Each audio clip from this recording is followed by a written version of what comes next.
Kapitel 181, der Stock Krieger des Geistertotenreichs 2. Guazi, Mac kein Grimassen. Der Goldflügelid Schwertvogel hat ein Formation gebildet, was nuts des Uns, die Hochzugehen? Qiao Shan sagt dies mit leicht Gerotiten Wangen. Schwertong hinge gen start Gerados, sein Organ voller Sorg, der Young Marquis word schwer Andrefen und scheint verletzt zu sein. Ist des Titels Junger Marquis wahrlich würdig. Unter die Senum standen war och ich verzweifelt und berit, mit dem Jungen Marquis zu sterben. Qiao Chuan lobt in. Vor ihnen herrschte gespenstisch still. 1.000.000 Soldaten nieten am Boden und wagten keinen Lot von sich zu geben. Siel wussten, das Jeddah, der die still brach, mit einem gewaltigen Zorn konfrontiert werden wird. Wenn Götter kämpften, konnten die Soldaten einfach nicht eingreifen. Selbst ein so machtig Gestalt wie Long Ting Hu, war nicht einfach gemmend, der mit dem Tod starb. Dies legendären spirituellen Kraftpaket, die sich ständig damit gebrüstet hatten, Jiang Chen vernichtend geschlagen zu haben. Waren sie nicht von ihm zurückgeschlagen worden? Niemand konnte dies Situation begreifen. Och Shujen war von Jiang Chens machtigem Schlag wie betot. Früher war der erste Gusen, der vorgestürmt war. Doch in diesem Moment zögert Selbst war von Jiang Chen getroffen worden und hat Blut gespuckt. Shujens Kultivierung war der von geronterliegen, konnte gewinnen, wenn ungestem vorstürmt. Und selbst wenn gewinnen konnte, würde es nicht wagen, vorzurücken, wenn nicht sagt. Das war das groß Tabu. Wenn Jiang Chen nicht besiegen konnte und Shujen den Kampf suchte, was würden die Leute sagen? Würden sie behaupten, dass der alte Bruder Shujen unterlegen war? War das nicht eine Einladung zum Unglück? Deshalb zögert Shujen und griff schließlich nicht in. Spuckte während Setzen einen Mundvoll frisches Blut aus die Situation hatten völlig unvorbereitet getroffen. Hat geglaubt, der Kampf war mit seinem machtigen Angriff beendet. Doch nicht nur ging der Kampf weiter, selbst war von seinem Gegner verletzt worden. Nicht, dass nicht reden wollte, aber dieser Einschlag hat sein inneren Organ erschüttert und blockiert, so dass sie nur mit Mühe wieder lösen konnte. Obwohl in dieser Schlag nicht grundlegend geschwockt hat seinen Meridianen erheblichen Schäden zugefügt. Sein Geisterrüstung hat in dieser Schlag womöglich sogar schwer verletzt, sein inneren Organ zerschmettert und einen Experten des Geisterwegs wie ein augenblicklich seiner Kraft beraubt. Zitterte noch immer vor Angst, kalter Schweiß rann ihm über das Gesicht. War wütend, was war nur mit Shujen los? Hat in diesem Moment nicht einmal versucht, ihn aufzuhalten? Gut gemacht. Nachdem Jiang Chen diesen einen Schlag gelandet hat, setzte nicht mit einem Dauerangriff nach, sonst hat nicht genug Kraft gehabt, ihn aufzuhalten. Nachdem sich erholt hat, gewann sein Selbstvertrauen sofort zurück.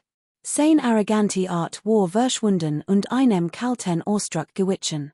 Jiang Chen, ich Jibzu, ich heb dich unterschätzt, Tunful war gleichgültig, doch hinter dieser Gleichgültigkeit verbarg sich ein gewaltiger Zorn, den selbst Jiang Feng und Go auf der zweiten Stufe deutlich spüren konnten. Die Bewegung dieses Experten des Spirit Dao schien ein gewaltig Kraft zu besitzen, die direkt auf die Hazen der Kampfkanzler zielte und die Seelen erschüttert. Was Jiang Chen am meisten arget, war herablassender Ton. Also beim Allein das Betreten des Namensschildes eines Sektenjungers das Recht gab, auf allgewöhnlichen Kampfkanzler herabzusehen.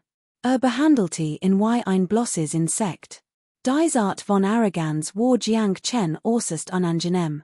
In seinem früheren Leben war der Sohn des Himmelsgeisers gewesen, doch so arrogant war nicht.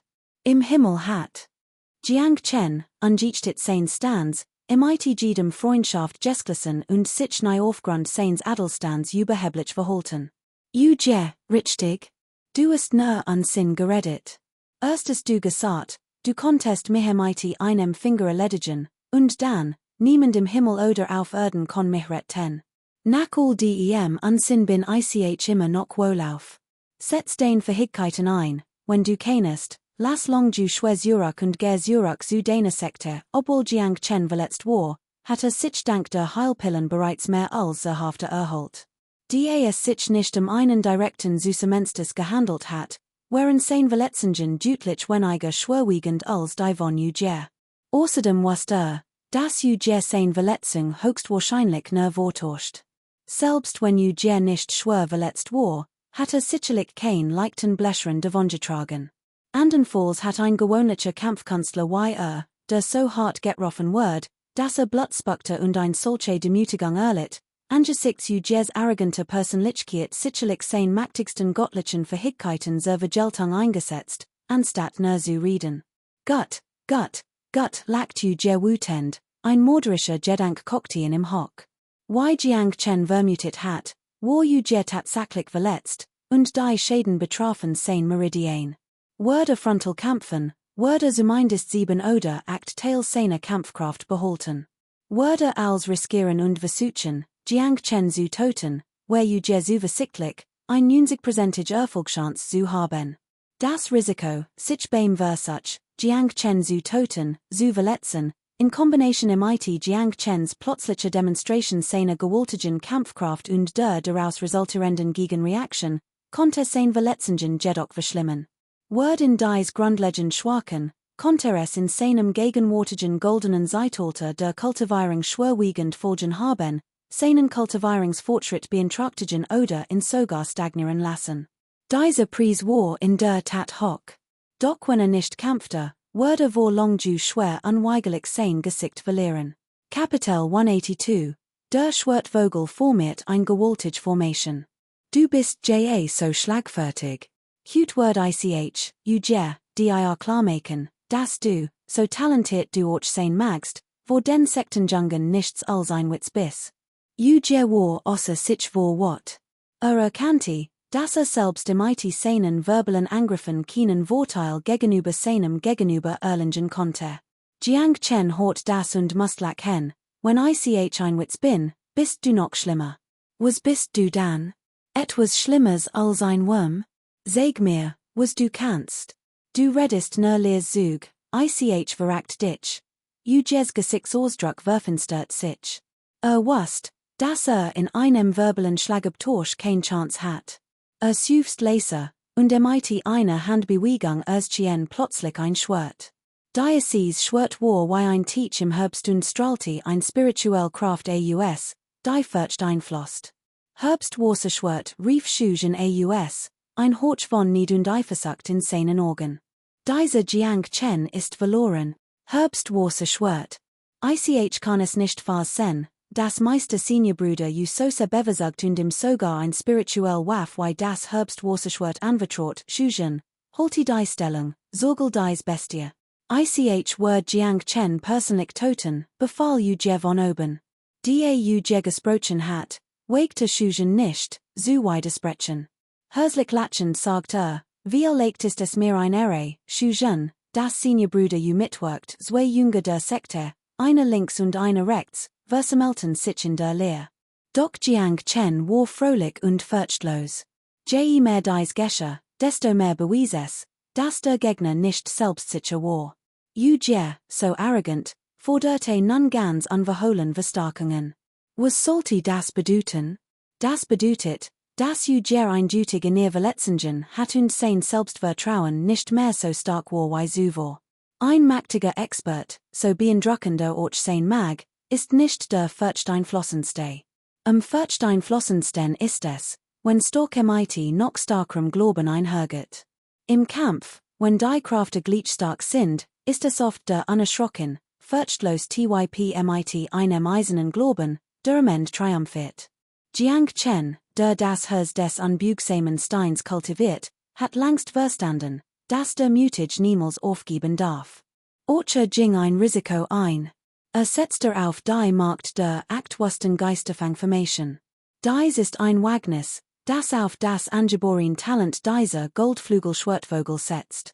Zuvor hat wiederholt die Sprache der Tier genutzt, ihnen einig der tiefgründigen Geheimnis der Aktformationen der Geisterfang zu vermitteln. Wusst, Das unter dem Drucks wire Geisterwegmachtiger mit Blosser Übermacht zwar ein while durchhalten konnte, es aber absolut unmöglich war, die Situation zu kehren, geschweige denn ein Niederlage in einen Sieg zu verwandeln. Sein einzige Chance war die Aktformationen der Geisterfange. Obwohl sein Schwert erst im letzten Moment geschafft hat, blieb Jiang Chen kein an der Wahl. Natürlich hat auch einen Vorteil, die 100 von Goldflügel-Schwertvogeln. Sobald die Goldflügel-Schwertvogel ein Kampfformation bildeten, where selbst ein Zentel ihrer Kraft noch immer extrem historisch. Bruder ich word dies Bestien bandagen, du holst Jiang Chen in Sketch Shujen sagt unterwürfig. Winkte mighty der Hand, und ausdem nichts Chien in seiner rechten Hand ein Kettenschwert. Ein Kett am Halt seinen Arm, an deren End ein Schofs, Jebojins Schwert prangte. Im Sonnenlicht schimmert das Schwert purpurrot, ein Zeichen dafür, dass es unsalig Mail frischs Blut von seinen Gegnern getrunken hat. Shujen prallte absichtlich, und mit einer schnellen Bewegung seiner rechten Hand erzut die Kette in seiner Hand ein Nackensgeräusch. Augenblicklich zitterten die Ketten. Das Jebojin Schwert schwang und formte ein kreisförmig Scheib, der. Unaufhörlich fürchte Regend Schwertenergie stromt. Shujens Körper bebte, und setzte die Linkungsschudu-Technik ein, gen Himmel zu stürmen. Yin-Yang Lotus, Tren die Leer, Shujen brüllt auf, sein Säbel umgab ein todlich Aura. Schoss auf die Goldflügel-Schwertvogel in der Luft zu, die Energie des Säbels zerstreut sich in all Richtungen und entfesselt ein fürchte Regend spirituell Kraft. Jiang Chen's Lippen bewegten sich leicht, murmelt etwas. In diesem Moment begannen sich die Goldflügel-Schwertvogel zu bewegen und ein Formation zu bilden. Obwohl sich bewegten, folgten ihre Bewegungen einer wundersamen Flugbahn. Plötzlich bewegten sich etwa 30 oder 40 Goldflügel-Schwertvogel synchron und spuckten Energie wie Regentropfen aus ihren Schnäbeln, die auf den heranstürmenden Schujen zuschossen. Wenn es nur 30 oder 40 Vogel wären. Der kombiniert Angriff der Goldflügel-Schwertvogel beeindruckte Shujen nicht. Doch dieser kombiniert Angriff war eindeutig kein blinder Angriff. Mithilfe einer seltsamen Formation schien jeder Angriff eine Art wundersamen Rhythmus zu bilden und ein höchst ungewöhnliches Tempo zu erzeugen. Während verdichteten sich zu einer Kraft, die stark genug war, Shujen zu bedrohen. Als die purpurrot Klinge nach vorn sourced, folgte der kombiniert Angriff der Goldflügel-Schwertvogel. Die beiden Kräfte prallten aufeinander, und die Energie der purpurroten Klinge hat Mühe, dem Drucks anzuhalten. Dicht dahinter startet ein weitere Gruppe Goldflügel-Schwertvogel, im gleichen Rhythmus und mit der gleichen Technik, einen kombinierten Angriff, wie ein reißender Wasserstrom, der rückwärts fließt. Shujen war verbluft, hat nicht erwartet, dass dies Wesen so unglaublich. Kapitel 183, die Geisterwelt besiegen won. Shujen konnte die 5. und 6. Angriffswelle gerade noch abwehren und erkannte dann, dass in ein Falle geraten war. Bruder greif schnell ein. Dies Bestien scheinen ein bestimmt Formation zu kennen, ist zu heimtückisch, rief er. Tatsächlich hat schon one Shujens Wort bemerkt, dass etwas nicht stimmte. Mit Shujens Angriffskraft, insbesondere der Yin-Yang Lotus Formation des Roten Säbels, where es der Bestweg güsen, dies Goldflügel-Schwertvogel zu durchbrechen. Doch hat nicht damit gerechnet, dass Shujen, abgesehen von der ersten Angriffswelle, keinerlei Gelegenheit zum Angriff hat und fast sofort eingekesselt wird. Wusste, dass nicht lange warten konnte. Wenn Shujen etwas Zustiers, wär das zu peinlich. Obwohl Shujens Leben oder Tod gleichgültig war, wollte vor lang schwer nicht als skrupelloser Schurk dastigen, der sein Mitschüler im Stich gelassen hat. Vor allem, die Shujen seinen Befehl befolgt und die Bestien angriffen hat. Jiang Chen, akzeptiere deinen Tod. Diesmal verschwendet kein Wort. Sein Langschwert vibriert und erzut ein summendes Geräusch wie das Brüllen ein Stratchen, das durch die Berge und die Wildnis holte. Jiang Chen lag ausgestreckt auf einem Goldflügel-Schwertvogel. Noch immer nutzte nicht sein wahres Chi, sondern die Heilkraft der göttlichen Schöpfungspill und der weiten Meerpill, sein Verletzungen zu heilen und sein wahre Sens wiederherzustellen. Der Vorherige Gegenangriff hat zu viel von seinem Warren Chi verbrocht und sein Meridian und seinen Körper über ihre Grenzen hinaus belastet. Dank dieser beiden Pillen heilten Jiang Chens Verletzungen schließlich. Jiang Chen wusste genau, dass Jes Zogen nicht auf Willen, sondern auf sein Verletzungen zurückzuführen war. Hat in ihr Verletzungen erlitten, die davon abhielten, weiteren Schäden anzurichten und in daran hinderten, sein Wohlkraft einzusetzen. Wer die nicht Schugens Hilferuf güsen, hat Jer wohl weiter gesoget. Doch Jiang Chen wollte Jer kein weitere Gelegenheit zum Sogen geben. Saß auf dem Rücken des Goldflügelschwertvogels und schien die Heilandwirkung des Elixiers zu werfen, doch in Wirklichkeit schmiedet Plan für den Kampf. Wusste genau, dass war die Formation der Act verlassenen Geister beherrschte, dies aber nur erlernt und angewendet hat und lediglich die oberflächlichen Aspekt der Formation darstellen konnte. Die überwältigende Anzahl der Goldflügelschwertvogel hat Jiang Chen gegen zwei so mächtig Geisterfahrt-Kämpfer keine Chance gehabt. Jiang Chen wollte die Situation daher nicht unnötig in die Länge ziehen. Musste zuerst einen der beiden Meister des Geisterwegs ausschalten, ein Zusammenarbeit zu verhindern. Im IT der Formation der Act Oden Geisterfang und Zen oder Act Tagenübung sowie der Anzahl der goldflügeligen Schwertvogel were gerend Schugen mehr als gewachsen. Doch im IT eine Formation, die gelend und angewendet hat, konnte bei einem heftigen Angriff des Gegners nicht garantieren, dass kein Fehler passieren würden. Meister des Geisterwegs zu töten, klang unglaublich. Jeder Kampfkünstler des östlichen Königreichs, der solche Gedanken hegte, wohl verrückt. Jiang Chen jedoch war anders. Besaß sowohl die nötig stark als auch den entscheidenden Trumpf. Sein erstes Ziel war nicht Jer, sondern Shugen. Es war offensichtlich, dass Shugens Kultivierung etwas schwacher war als die von Jer. Shugen war nun im Zentrum der Formation gefangen und sah sich Angriffswellen Angriffswell ausgesetzt, völlig überwältigt. Jiang Chen fragte sich, ob sein Angriff allein ausreichen würden, Shugen zu töten. Doch wenn in blinken konnte, war das mehr als genug. In dem Moment, als Jer das Herbstwasserschwert aktiviert, sprang Jiang Chen auf und spannte seinen bereits vorbereiteten göttlichen Bogen. Ein Pfeil Y. Ein Sternschnapp. Sich. Schoss auf Shugen innerhalb der Formation zu. Shugen schrie vor Schmerzen. Hat nie gedacht, dass in der Welt der Sterblichen in Gefahr geraten wird, und dennoch in ein so todlich. Bever die Sekte Verlius, war Shugen im IT der Absicht in die Welt der Sterblichen gekommen, sich zu profilieren und andere zu demütigen. Glaubte, Sektenjunge würden in der Welt der Sterblichen leicht untergehen. Doch die jetzige Situation erfüllt in im IT Ruhe. Beruht es zutiefst, sich in Diocese Schlamassel verwickelt zu haben. Warum war nur im IT Jer und die sen Gottverlassenen Ort gekommen? Nur einem zukünftigen Genie zu schmeicheln? Bruder wenn du nicht eingreifst, holt ich nicht mehr durch, in diesem Moment verges Schugen die Word sein Sektenschulers und schrie Hilf. Die holte ein Markerschattens Pfeifen in seinen Ohren weiter, hinterholt, Schugen kämpfte bereits verzweifeltem sein Vertidigang. Der Angriffshagel hat ihn erschöpft. Obwohl das Pfeifen des Winds hört, wusste dass bei der kleinsten Abweichung von seinem Rhythmus dem Angriffshagel erliegen und getötet werden wird. Hilflos bis die Zahn zusammen, nähte leicht den Körper und war entschlossen, den Pfeil frontal abzufangen. Shugen wusste, dass das Pfeifen des Winds eindeutig Jiang Chens Pfeil war. Hat zuvor in einem ihrer Duell einen von Jiang Chens Pfeilen zerstört. Doch nun musste Shugen traurig feststellen, dass nicht einmal ein Chance zum Ausweichen hat. Peng! Der Pfeil traf Shugen in den Rücken.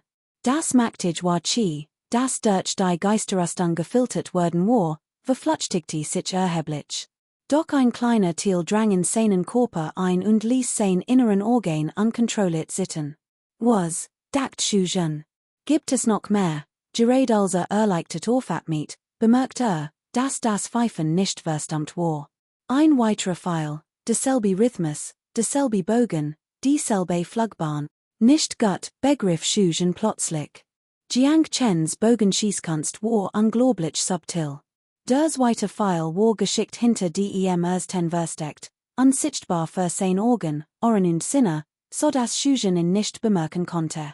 Gerade als Schugen begriff, dass etwas nicht stimmte, traf der zweite Pfeil gleichzeitig. Dieselbe Stelle, doch wird von einem weiteren Pfeil getroffen. Kapitel 184, Totungsgeisterreich 2. Jiang Chen war nicht nur furchtlos, sondern insgeheim sogar erfreut. Wär es ein Kampf Mann gegen Mann gewesen, hat Schugens wilder Gegenangriff furchterregend und gewaltig sein können. Doch dies war ein Formationsangriff, Schugen stand nicht einer einzelnen Person gegenüber, sondern Hunderten von Goldflügelschwertvogeln, die kein menschlichen Gefühl kannten.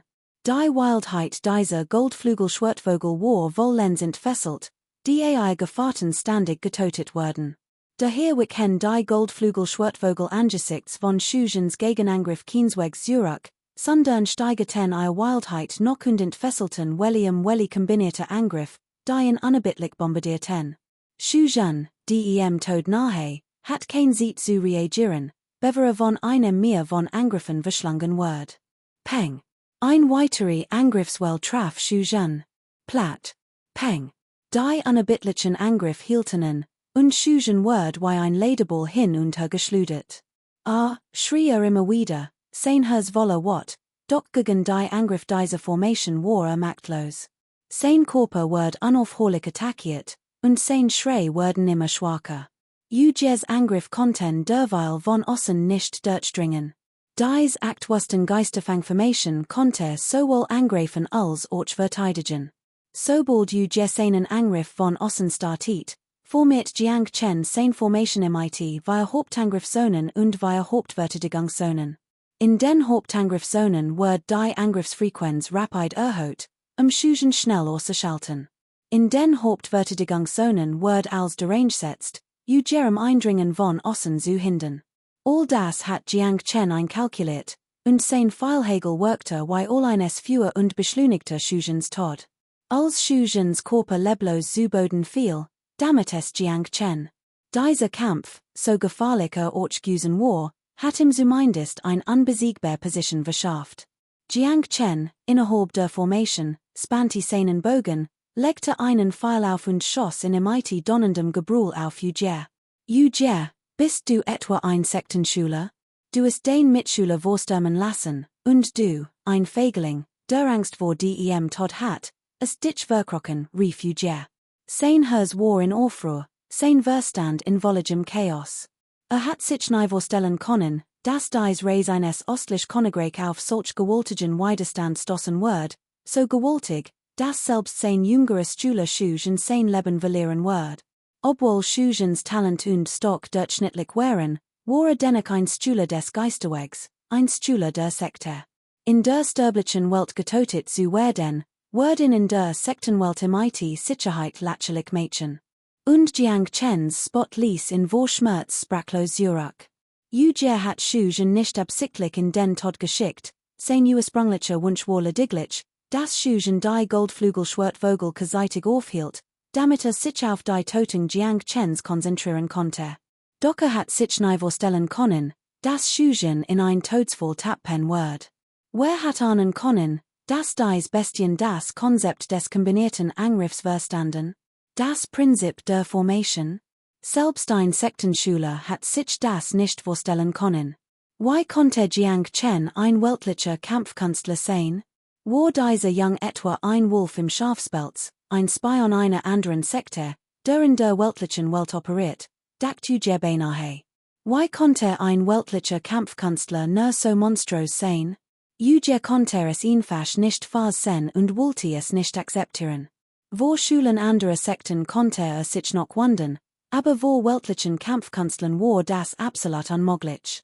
Jiang Chen, ich schwor, ich bringe ditchem, schrie Uges Gemütszustand hat sich schlagartig verändert, Hass und Demütigung tobten in ihm. Es war, als ob jede Bewegung Jiang Chens, jeder Grasham vor dems weiten Durchgang, in Verhonte und in als wortlos bloßstellt. Herbstwasser bedeckt den Himmel, hieb chi sammelt das Universum, Explosion, man muss sagen, Uges Stork übertraf die von Schugen ein Vielfaches.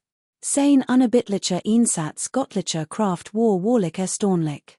Schwertenergie zuckte durch den Himmel, durchschnitt die Leer und ließ Wolken und Nebel verschwinden. Doch die act Geisterfangformation word mighty jedem Schlag starker. Unter Jiang Chens standiger Führung wuchs das Selbstvertrauen der Goldflügel-Schwertvogel stetig, a Verständnis der Formation vertiefter sich in der Integration word immer riefer. Daher word Ujes gesteigert Kampfkraft, genannt von der stetig wachsenden Stock der Formation, allmählich neutralisiert und eliminiert. Ujer geriet im Verlauf des Kampfes in immer größer Angst. In diesem Moment kommt sich weder Verletzungen noch Schäden an seinen Meridianen oder die Auswirkungen auf sein zukünftig Kultivierung. Sein Kampfkraft entlad sich und war dreimal so hoch wie die von Shuzhen. Doch trotz dieser furchterregenden Zerstörungskraft und göttlichen Fähigkeiten konnte weder die monströse Formation der Goldflügel-Schwertvogel durchbrechen, noch in sie eindringen, Jiang Chen zu töten. Tatsächlich hat Ujer seinen Spruch in diesem Moment immer weiter gesenkt.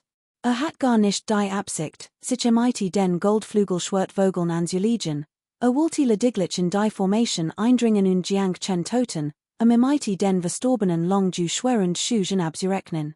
Nach seiner Rückkehr zur Sekte konnte dort auch Anweisungen geben. Doch musste mighty bedauern feststellen, dass geschweige denn in die Formation eindringen und Jiang Chen töten konnte, nicht einmal die äußeren Verteidigungsanlagen durchbrechen konnte. Dieser Jiang Chen ist so bösartig. Wenn ich in weiter wachsen lasse, würde zu einer großen Bedrohung für Menschliche Uleini. Wenn ich diesen Menschen nicht tot, würde ich niemals Frieden finden, dacht Ujer. Sein Gedanken waren nun klar. Aber was sein Stock betraf, war an sein Grenzen gestoßen.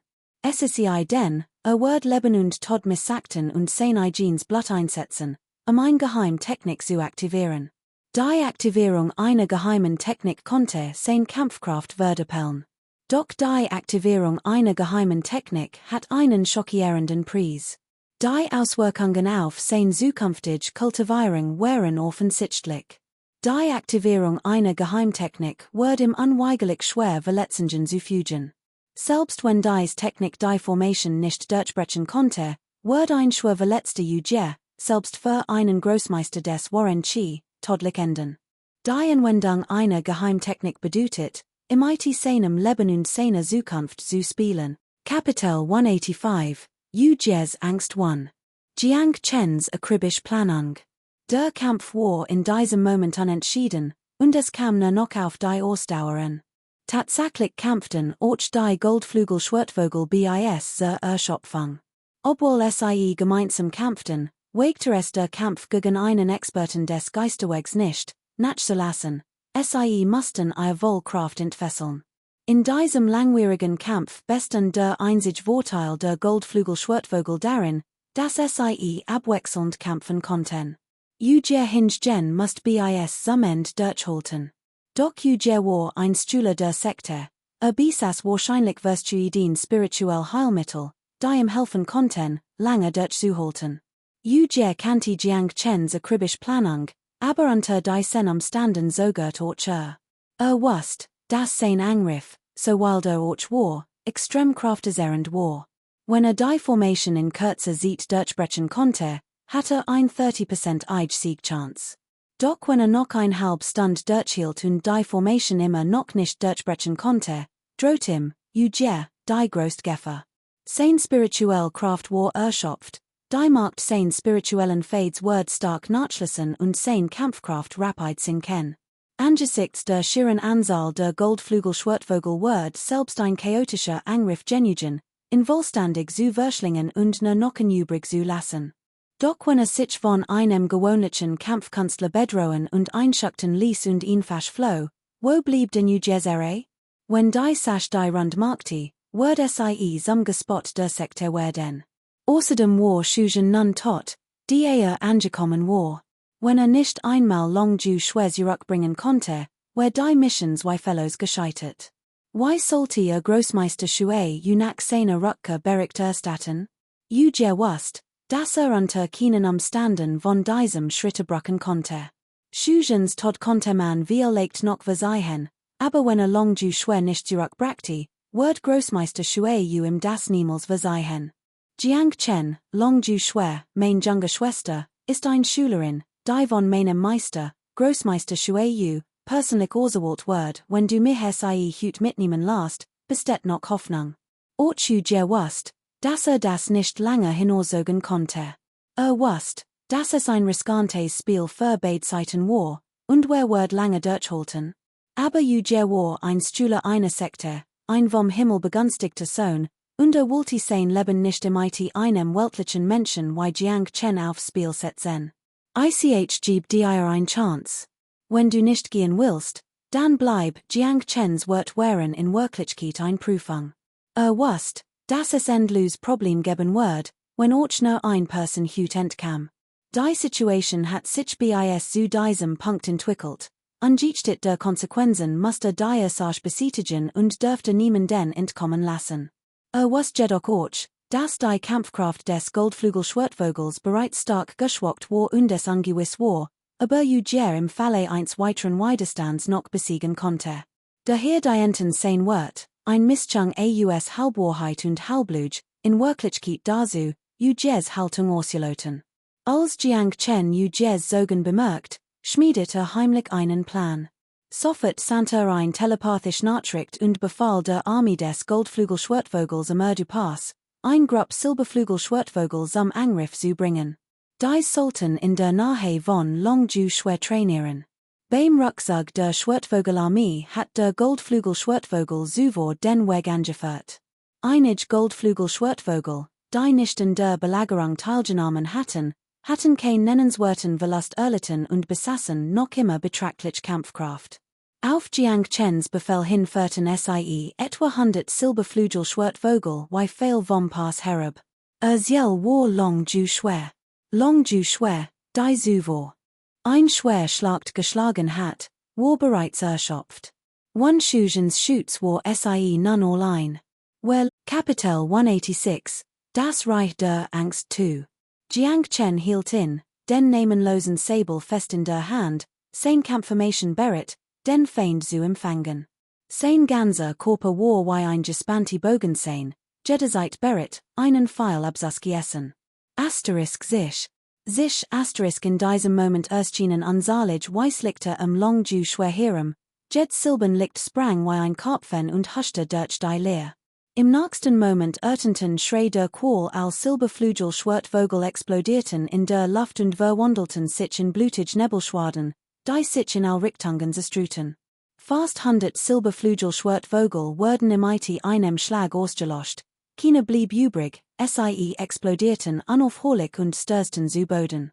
Im einem Schlag wurden über 100 Silberflügelschwertvogel vernichtet. Die wenigen Goldflügelschwertvogel hatten ursprünglich geplant, sich im ihren robusten goldenen Flügeln gegen das Silberweiß Licht zu verteidigen. Doch sobald die Flügel im dem weißen Licht kollidierten, sich, die scheinbar undurchdringlichen Flügel der Goldflügelschwertvogel wurden wie weißes Papier zerrissen.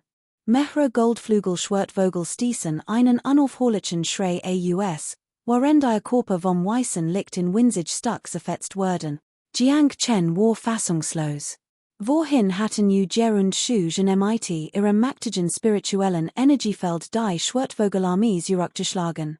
Die meisten waren von den blauen Schwertvogeln getötet worden. Auch einige Goldflügelschwertvogel fielen ihnen zum Opfer, doch das waren Echtangriff gewesen. Die Goldflügelschwertvogel waren gefallen, weil sie Jiang Chen beschützt und sich aktiv ihren Körper gegen die Angriff gewehrt hatten. Diesmal jedoch war niemand zu sehen. Nur ein gleißender weißer Lichtblitz erhellt die Scene, und 6 oder 7 goldflügelige Schwertvogel und über 100 silberflügelige Schwertvogel wurden beinahe im Menü ausgelöscht. Dies macht war wahrlich furchterregend. Long Ju schwer, die ihrem Tod gerechnet hat, war von dieser plötzlichen Wendung überrascht. Ihr schonen Augen flackerten verwirrt auf, doch schließlich fast sich wieder. Wust, dass die Purpurn-Young-Sekte noch viel stärker verstärken geschickt haben muss. Why kannst du nur so sein? Kannst du nicht einmal so ein Kleinigkeit bewältigen, Halti ein tief Stim aus der Leer. Dies Person war noch nicht einmal erschienen, doch allein eine Stim strahlte ein Autorität aus, die einem das Blatt in den Dern gefrieren ließ. Die bereits mit sich rang und wollig überfordert war, hat dies Stim wie ein Dursteiger das Platschen eins Batches und rief freudig aus. Ultra brüdersching han, Ujes Stim klang aufgeregt, aber auch ein Horch von Angst. Jiang Chens Hers zog sich zusammen, unter andet sein Formation. Al Goldflügel Schwertvogel stellten ihr Angriff sofort ein und nahmen ein Verteidigungsstellung ein. Gleichzeitig begann sein unbugsames Hers uncontrolliert zu pochen. Allein die Stim zu hören, wann den Gegner zu sehen, erfüllt Jiang Chen mit einem schweren Druck und einem Gefühl absoluter Unbesiegbarkeit. In diesem Moment ignoriert Jiang Chen und die anderen, flog direkt herab und landet wo lang ju schwer. Sein Augen blitzten auf, als durch die Leer blickte. In einer weißen Wolke im Westen schien sich am Horizont ein Riss zu öffnen, ausdem ein kaltes Licht hervorbrach. Wie ein Sternschnapp schritt über die weißen Wolken, schritt auf fließendem Licht und landet wo lang ju schwer. Dieser Mann, gekleidet in grob Leinenroben, war groß und imposant, doch sein Ausstrahlung variiert einen Horch von subtilem Lied. Sein Gesichtszüge waren tiefgründig und strahlten ein Ehrfurcht aus, die jeden, der ihn erblickt, mit Furcht erfüllt. Seid gegrust, ultra brüdersching han Ujes zuvor arrogante Art hat sich schlagartig geändert, es schien, als ob diese new. Angekommen alter brüdersching han in seinem Hasen einen höheren Stellenwert einnahm als sein eigener Vater. Wer ich nicht gekommen, hattest du beinahe den großen Plan des Meisters zunichte gemacht. Du konntest nicht einmal so ein Kleinigkeit regeln und hattest beinahe den auserwählten Schüler des Meisters in den Tod getrieben. Ich denk, den Titel als einer der zen besten Schüler ist völlig bedeutungslos. Ultra brüdersching han wirkte auf den ersten Blick nicht so arrogant wie Doch ein paar beilofig Wort der Ermahnung ließen in kalten Schweiß ausbrechen. Ultra brüdersching han, braucht mussem herwehr. Brauch nichts mehr zu sagen, ultra brüdersching han schnippte mit dem Armel und sagt zu long ju schwer, Schwester long, bin chushing han, der zweite Schüler von Großmeister Shui. Die Hütigen Arenas haben dich erschreckt, long ju schwer, tranen rannen über die Wangen, so traurig aus und sagt, wenn brüdersching han nicht rechtzeitig gekommen war, hat ich an siren Meister wohl nie wiedergesehen, chushing han nickte leicht, warf einen Blick zu und sagt nichts mehr. Stampfte mit den Füßen auf, sein Körper schwebte in der Luft, und unter ihm teilte sich ein wirbelnder blauer Energiewirbel wie ein Lotusblum und hob in langsam empor. Du heißt Jiang Chen, fragte Chushing Han mit tiefen, sternengleichen Augen und mustert Jiang Chen. Anders als Ujes Blick wirkte nicht arrogant, sondern ernst. Stimmt, obwohl Chushing Han nicht so arrogant war wie fühlte sich Jiang Chen durch sein ruhige Art und seine Bewegungen wie von einem wilden Tier angestarrt. Ein einfacher sterblicher Kampfkünstler, der solchen Aufruhr verursachen kann, du bist kein Leichtgewicht, Chushing Han nickte. Wenn ich dich töten will, können dich dies Goldflügelschwertvogel nicht retten, obwohl Jiang Chen etwas erwidern wollte, schwieg nach kurzem Überlegen. Chushing Hans Stock war tatsächlich weit überlegen, wie legt sogar auf einem ganz anderen Niveau. Wenn die Act Geisterfangformation in 3 Monate lang trainieren konnte, hat Jiang Chen legt ein 30% Chance, gegen Chushing Han zu bestehen. In diesem Moment wollte Chushing Han widersprechen, aber bracht kein Wort heraus. Jiang Chen war jedoch kein Lamm, das darauf wartet, geschlachtet zu werden. Chushing Han war sehr stark, aber Jiang Chen wird sich nicht kampflos ergeben. Gut, sagt Chushing Han nach kurzem Überlegen und sprach dann. Wenn ich mein gewaltig göttlich Macht einsetz, dich zu unterdrücken, wird das unweigerlich meinen Ruf als Tyrann der Schwachen schadigen. Ich gibt dir zwei Möglichkeiten. Jiang Chens Augen waren kalt, schwieg und hielt sein Kraft zurück. Die erste Möglichkeit, du kommst mit mir zurück zur Seine Sekte. Den Angelegenheit mit Schwester Long wird von den hochrangigen Mitgliedern meiner Sekte geregelt. Bei dieser wollest du ein 90% Chance zu sterben, aber es besteht ein kleiner Hoffnungsschimmer. Die zweite Möglichkeit ist, Das ICH dich higher und jetzt tot und deinen Kopf zur Sekte bringe, meinem Meister bericht zu Erstatten schau Singhans ora zittity liked, als sprach. In diesem Moment schien sich ein Milchstraß schau Singhan zu bilden, deren Kraft tiefgründig und geheimnisvoll war und ein unergründlich Aura ausstrahlt. Was dies weiter Option betrifft, ich glaub nicht, dass du in meiner Fähigkeit zweifelst, sie durchzuführen, oder? Schau Singhans Tunfall blieb die ganz Zeit über ruhig und gefasst. Hat u Jedis beiden Optionen angeboten, hat Jiang Chen sie sicherlich belächelt. Doch schau Singhans Auftreten und Stock ließen Jiang Chen nicht hin, nachzudenken. Kapitel 187, Ultra Bruder zu Singhan. Die erste Option, im zur Sekte zurückzukehren, erscheint wie ein Hoffnungsschimmer, doch in Wirklichkeit ist es nur ein Hinaussogen des Tods. Ich bin wiedergeboren worden, wie können andere mein Schicksal manipulieren und mir erlauben, über Leben und Tod zu bestimmen? Ich mag nicht unbedingt entscheiden, ob ich lebe, aber wir kultivierenden können zumindest wählen, wie wir sterben. Jiang Chen zögert nicht im geringsten. In Samnin und Ergeben zu zwingen, in demütig zur Perpeang-Sekte zurückkehren zu lassen, sich dort behandeln zu lassen, demütigungen zu ertragen und hingerichtet zu werden, das ist schlimmer, als jetzt im Kampf zu sterben. Blutig zu sterben, so ruhmreich der Tod auch sein mag niemand Leben zu betteln, kann nicht einmal überleben. Bei diesem Gedanken lächelt Jiang Chen gelassen, ein stolzes Lächeln umspielt sein Mundwinkel.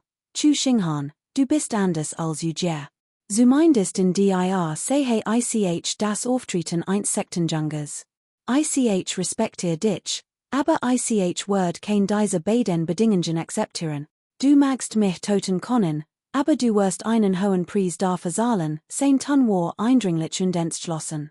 Jiang Chens Haltung entsprach genau Chu Singhans Erwartungen. Chu Singhans Augenbrauen hoben sich leicht. Gut, wenn ich dir nichts nachtragen werd ich dich bewundern. Aber die Interessen der Sekte haben Vorrang, Jiang Chen. Sobald ich gehandelt heb, ken ich kein Neid warend Chu Singhan sprach, erstrahlt der himmlisch Fluss hinter ihm, der Zuvor immer wieder aufblitz und verschwand, noch heller. Natürlich war dies nicht der echt himmlisch Fluss, sondern eine Illusion, die von seiner Aura erzeugt wird. Die schillend Milchstraß, übersat im unsaligen silbernen Punkten, glich tatsächlich einem silbernen Ozean, in die silbern Karpfen sprangen. Die Strahlkraft war in der Tat Jean Regend Markt, die soben mehrere Goldflügel-Schwertvogel und etwa 100 Silberflügel-Schwertvogel vernichtet hat. Strahlender Sternhahn, Schwertenergie steht am Himmel emper, los rief Schau Singhan. Schwang seinen Armel, sein rechter Arm bewegt sich, und plötzlich erschien ein Schwert in seiner Hand. Im dem Schwertlicht erstrahlt die Milchstraß hinter ihm in einem gleißenden Lichtblitz. Unsalig weiß Lichtstrahlen, wie unsalig Sternschnappen, verwandelten sich in Regend Schwertenergie, die auf Jiang Chen zurast. Dieser setzte sofort sein ultimative Technik ein. Ujier schluckt schwer, sein Hals grollt. War Ujier in Bezug auf solch göttlich markt weit unterliegen. Long ju schwer, lediglich ein Kampfkünstlerin des Warren Chireis, beobachtet den Regenden und strahlenden Angriff. Hers regte sich, und der Blick auf Chu Singhan werd wei share. Konnte nicht anders, als zu den ken, ich dacht, ultra Bruder Ujerisi maktig, aber im Vergleich zu ultram Bruder Chu Singhan ist wirklich ein Versager. Long ju schwer, wenn ich in die Sekte aufgenommen werden will, muss ich meinen Horizont erweitern. Dieser Ujier ist zu keinem Erfolg fähig, sondern glant nur im Scheitern. Unbewusst hat Long ju schwer bereits beschlossen, in unseren Unterstützer zu ersetzen. Verglichen im ultram Bruder Chu Singhan war Ujiers Leistung Geradizu lächerlich. Long ju schwer war ein stolz Young Frau und wollte sich keinen demütigenden Verbündeten suchen. Jiang Chen hingegen litt immens. Kapitel 188, Jiang Chen, ich heb dich beschützt one. Der Himmel verdunkelte sich, Sonne und Mond verloren Licht, als ob Himmel und Erde in diesem Kampf tobten und Sonne und Mond deshalb matt und traurig erschienen. Plötzlich. Am Himmel, der dicht von unsaligen Schwertvogeln bedeckt war, schoss ein Lichtstrahl hervor. War wie ein Blitz aus den dunklen Wolken, der den Himmel zerriss. Sich. Dieser Lichtstrahl flackert auf und traf genau die Aktode Geisterfangformation. In diesem Moment ereinigt sich ein seltsame Scene. Dieses Licht, wie ein riesiges Schwert von Himmel und Erde, spaltet ein Flash in der Leer, als würde es einen Damm in der Luft errichten und die Flutwelle von Chusinghans Angriffen abwehren. Die meteoritigen Angriff schienen auf ein unsichtbar Energiewand zu treffen und wurden vollständig verschlungen. Im nächsten Moment legte sich der Wind und die Wellen legten sich. Der Lichtstrahl verschwand, und Chusinghans scheinbar müheloser Angriff versank wie ein Stein. Der Meeresgrund, das Grab, war spurlos verschwunden. Dies plötzlich Wendung der Ereignis schockiert Jiang Chen und Chu Xinghan gleichermaßen. Wer ist das? Flüstert Chu Xinghan und suchte mit seinen tiefen Augen die Umgebung denjenigen zu finden, der den Angriff abgehört hat. Gleichzeitig bebte sein Herz unerklärlicherweise. Bei diesem Angriff hat Chu Xinghan beinahe seine verborgenen Techniken eingesetzt. Selbst sein Meister, Großmeister Xue Yu, hatten wohl nicht so leicht neutralisieren können. Doch ein schwacher Lichtstrahl, scheinbar ausdem nichts, hat den Angriff vollständig verschlungen. Dies macht war absolut überwältigend. Where es ein direct Confrontation gewesen, hat die Neutralisierung seines Angriffs zumindest ein Streuung spiritueller Energie verursacht und Lebusen in einem Umkreis von Hunderten von Metern beeinträchtigt, wahrscheinlich hat niemand überlebt. Doch war so leicht verschlungen worden, one auch nur ein Regung zu hinterlassen. Dies Kraft war wahrlich furchterregend. Es war, als würde man einen großen Stein in die Luft werfen und würde sich in Luft auflösen. Oder als würde man in ein Wasser werfen, zumindest würde es ein paar Spritzer geben und Wellen ersuchen. Doch dieser Schlag rot sich nicht einmal. Was bedeutet das? Es klarzustellen, die Person, die sich in den Weg stellte, war mehr als zehnmal starker als Chu Xinghan. Chu Xinghan hat im Alter von 8 Jahren dem kultivieren begonnen, unzählige Gegner bezwungen und vielmächtige Individuen getötet. Auf seinem Weg der Kultivierung war vielen gewaltigen Widersachen begegnet. Doch selbst in der Gegenwart seines Meisters, Großmeister Xue Yu, hat Chu Xinghan noch nie ein solch überwältigend Markt erlebt. Vermutet sogar, dass dies Markt von dem Bündnis der 6 Sekten stammen konnte. Jiang Chen war ebenso erschüttert wie Chu Xinghan. Hat sich gerade darauf vorbereitet, bis zum Tod zu kämpfen, doch unerwartet veranderte dies plötzlich Wendung der Ereignis den Verlauf des Kampfes erneut. Ein Schüler der Xiang-Sekte, nicht wahr, geht als Zurück. Wird Jiang Chen beschützen ein majestatisch, fast alt Stimmdrang aus der Still und verströmt ein unwiderstehliche Beklemmung, die es unmöglich machte, zu schweigen. Senior. Wer seid fragte Xiao Xinghan, der nicht zu den arroganten und unhofflichen Gestalten gehört, und verbot sich respektvoll. Braucht nicht nach meinem Namen zu fragen, erwidert die majestatisch Stimme leicht missmutig. Geht zurück und sagt sie Xu Zhenren und Xue Yu von der Xiang-Sekte, dass die Feindschaft zwischen Jiang Chen und Long Ju schwer unter sich ausgemacht werden soll, sollte es jemand von der Xiang-Sekte wagen, Jiang Chen Ochner anzurufen, würde ich mich freuen, einstags your Xiang-Sekte zu besuchen. Xiao Xinghan, ein Mann im Weitblick und dem Gespür für den richtigen Moment, erkannte, dass dies macht. Sein Widerstandsfähigkeit schlichtweg überstieg. Nickte sofort, vielen Dank, Meister, dass Sie ans jüngeren Kienen Grollhagen. Wird nach meiner Rückkehr auf jeden Fall weitergeben, angesichts absoluter Macht ist Gehorsam geboten. Xiao Xinghan war nicht dumm, wusste, dass die Tatsache, dass der Meisterin gehen ließ, bedeutet, dass Sie es verachteten, einzugreifen. Würde leichtsinnig handeln und Widerstand leisten, konnten Sie in einem einzigen Finger vernichten. Außerdem beruht Xiao Xinghan es ehrlich gesagt nicht, die Situation so gelost zu haben, es war kein Gesichtsverlust. Sich einem mächtigen Gegner zu ergeben, süd von Weisheit. Zudem wollte Jiang Chen innerlich nicht töten. Schließlich gingen die Feindschaft zwischen Jiang Chen und Long Ju schwer nicht sein. Wäre nicht auf Befehl seines Meisters gekommen, hatte sich gar nicht erst einmischen wollen. Chushing Hans Denkweis Unterschied sich von der Ujiers. Ujier Wulti Long Ju Schmeicheln, in der Hoffnung, sich so in Zukunft die Gunst des Genies zu sichern. Chushing Han selbst war ein Genie und besaß die Arroganz eins solchen, Veritas zutiefst, Long Ju zu schmeicheln. Obwohl Long Ju zukünftig Leistungen sein eigenen übertreffen konnten, wird Chushing Han angesichts seines Charakters ganz sicher nicht zu bestechen greifen. Schwester Long, ich habe hüt mein Bestes gegeben, sagt Chushing Han zu Long Ju also wieder auf dem Boden stand. Obwohl Long Ju es bedauert, wust sie auch, dass Chushing Han in der heutigen Situation tatsächlich sein Bestes gegeben hat. Wer hat gedacht, dass ein unvergleichlicher Expert plötzlich ausdem nichts auftauchen wird? Sie war klug und wust, dass sie ne die Schalb noch lebend davonkommen wären, weil dieser mysteriöse Expert seine Genes leben schonte und sie nicht überwältigen wollte. Andernfalls hatte sich nicht groß und strengen müssen, sie zu töten. Obwohl Ujier etwas widerwillig war, wagte nicht zu sagen. Verstand besser als Long Ju wie fürchterregend jemand war, der einen Angriff von Seniorbruder Chushing Han mit Leichtigkeit abwehren konnte. Auf geht's, rief Chushing Han leise, one zu sagen.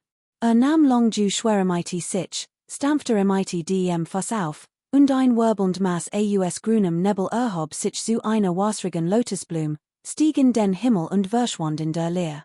Jiang Chen sah Chushing Han und sein Grupp widerwillig, aber wortlos, nach. Die heutigen Arenas erschienen im seltsam. Dieser Kampf war nicht Jiang Chens Werk, hat natürlich kein Recht, Chushing Han zu bitten, Long Ju festzuhalten. Außerdem war Jiang Chen ein integrer Mann. Long Ju in diesem Moment hier zu behalten, war ein selbsterne Dreigang. Wollte Long Ju töten, aber wird dafür nicht die Autorität eines anderen missbrauchen. Suchst Leser, fultit die Hand und sagt, woher kommt werter Herr?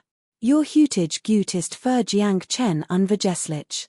Ich bitte hoffentlich, Ihren Namen zu hinterlassen, sollte sich in Zukunft die Gelegenheit ergeben, wird ich gewiss etwas geben. Jiang Chen wust, dass der Gedanken ein Gegenleistung für einen Sterblichen wie bei einer so mächtigen Gestalt völlig sinnlos war. Doch Jiang Chens wird kämen von Hazen. Außerdem spürte dass das Potenzial und die Fähigkeit besaß, sich zu revanchieren. Revanchieren, lagt die Stimme aus der Lehr herzlich. Kapitel 189, Jiang Chen, ich habe dich beschützt tu. Gut, Jiang Chen, ich wird hüt nicht vergessen. Ich hoff, du kannst mich eins tags dafür erwidern, nach die Sen werden verholt die Stimme wie ein rollender Donnerschlag immer weiter, bissi schließlich ganz verstummt. Your Exzellenz, halt, wollte Jiang Chen noch etwas sagen. Doch die Lehr blieb stumm, one weitere Antwort. Von Anfang bis End hat Jiang Chen nicht einmal das Gesicht seines Retters gesehen. Lächelt bitter, blickte auf die überall herumliegenden Erdhaufen und Lei Chen und suchst Leser in seinem Hazen. Unterdessen lag unterhalb des zweiten Passes die millionenstarke Armee am Boden, und bis zu diesem Moment hat niemand es gewagt, sich zu bewegen. Obwohl die jüngste Großschlacht viel getroffen und getötet hat, wagte niemand einen einzigen Schrei oder Schmerzenslaut auszustoßen.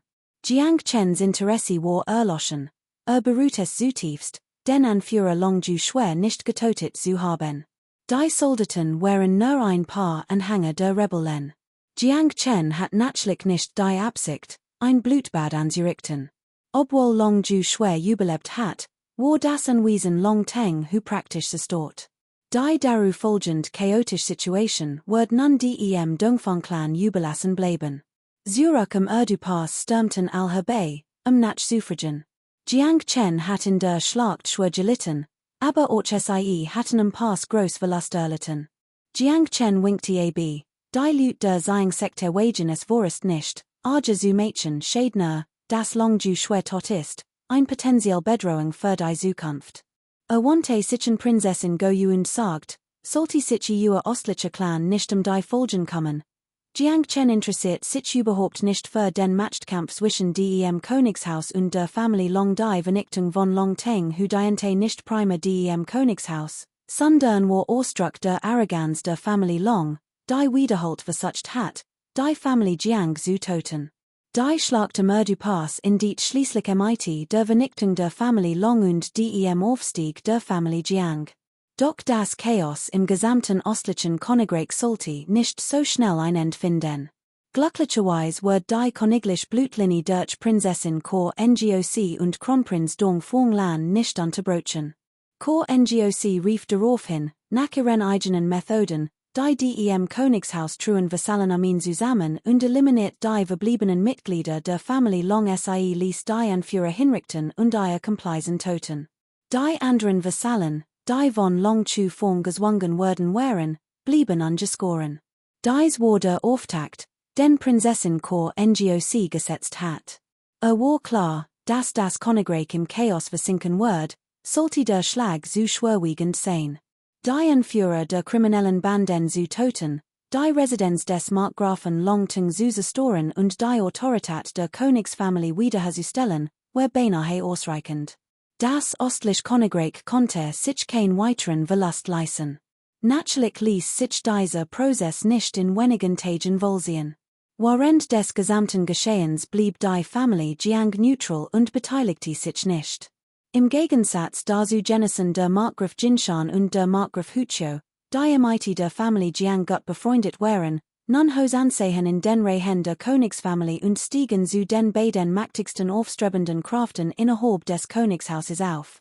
Die Family Jiang, SEIS Markgraf Jiang Han, Jiang Feng oder Jiang Chen, der beim zweiten Pass einen spektakularen Auftritt hingelegt hat, hielt sich äußerst bedeckt und versteckte sich in Jiang Hanling in Ba Jiang City. Wagten sich nicht mehr hinaus. Die Schlacht beim zweiten Pass war von Schwierigkeiten und Rückschlagen geprägt, obwohl Jiang Chen letztendlich unversehrt blieb, fühlte sich zutiefst gedemütigt. Obwohl sich zu Xinghan gegenüber weder gab noch Kompromiss einging, blieb unversehrt. Dennoch beunruhigte in das Gefühl, sein Schicksal nicht selbst in der Hand zu haben, kein Kontroll über Leben und Tod zu besitzen. Nach seiner Rückkehr nach Jiang Hanling bestand Jiang Chens erste Aufgabe darin, die Goldflügel-Schwertvogel persönlich zu trainieren und ihnen die tiefgründigen Geheimnisse der aktuellen Geisterfangformation zu vermitteln. War sich bewusst, dass ein plötzlicher Kraftzuwachs innerhalb kurzer Zeit unrealistisch war. Doch die Formation selbst war vielversprechend. 100 Goldflügel-Schwertvogel, die 7 oder 8 Teil der aktuellen Geisterfangformation verstanden, wurden zwei Fellows ein gewaltig Waff bilden. Zudem ist dies aktuellen Geisterfangformation unberechenbar. Es kann sich in unzählig kleinen Formationen, mehrere mittelgroß oder sogar ein gewaltig Formation verwandeln. Sein Groß, sein Ausmaß und sein Bedeutungslosigkeit können nach Belieben verändert werden. Sobald 7 oder 8 Teil seiner Essenz erfasst sind, war seine Menzkraft erstaunlich. Zumindest waren sie gegen ein Wesen wie zu Xinghan absolut nicht hilflos. Mit Ausnahme von Jiang Chen empfanden die anderen, nachdem sie Scham empfunden hatten, ebenfalls matt. Jiang Chens Leibwächter spürten ebenfalls die Demütigung, ihren Meister zu verlieren und zu sterben. Jeder von ihnen kultivierte mit selbstloser Hingabe und strebte verzweifelt danach. Zwei Monate Vergingen still, und Jiang Chens Kultivierung schritt weiter voran und durchbrach den 11. Meridian des Warren Qi. Jeder weiß, dass das Erreichen des Warren Qi Großmeisterniveaus des 11. Meridians fast die Grenze des Warren Qi Reichs darstellt. In der Kampfkunstwelt der 6. Nationalallianz erreichen die Genigen, die das War Qi Großmeisterniveau des 11. Meridians erreichen und darüber hinausgehen, entweder die Geistertransformation erfolgreich oder bleiben für immer auf diesem Niveau gefangen. Was den Aufstieg zum Großmeister des Warren Qi der 12 Meridian betrifft, so ist zumindest in den weltlichen Königreichen noch niemand bis zu diesem Niveau vorgedrungen. Im Lauf der Geschichte mangeltes der Kampfkunstwelt nicht in Genies, die das War Qi der 12 Meridian erfischen wollten, doch ausnahmslos verpassten dies Genies letztendlich die Bestgelegenheit der spirituellen Transformation und verbrachten ihr Leben in Frustration und Unglück, wie ein heller Stern, der langsam verblasst.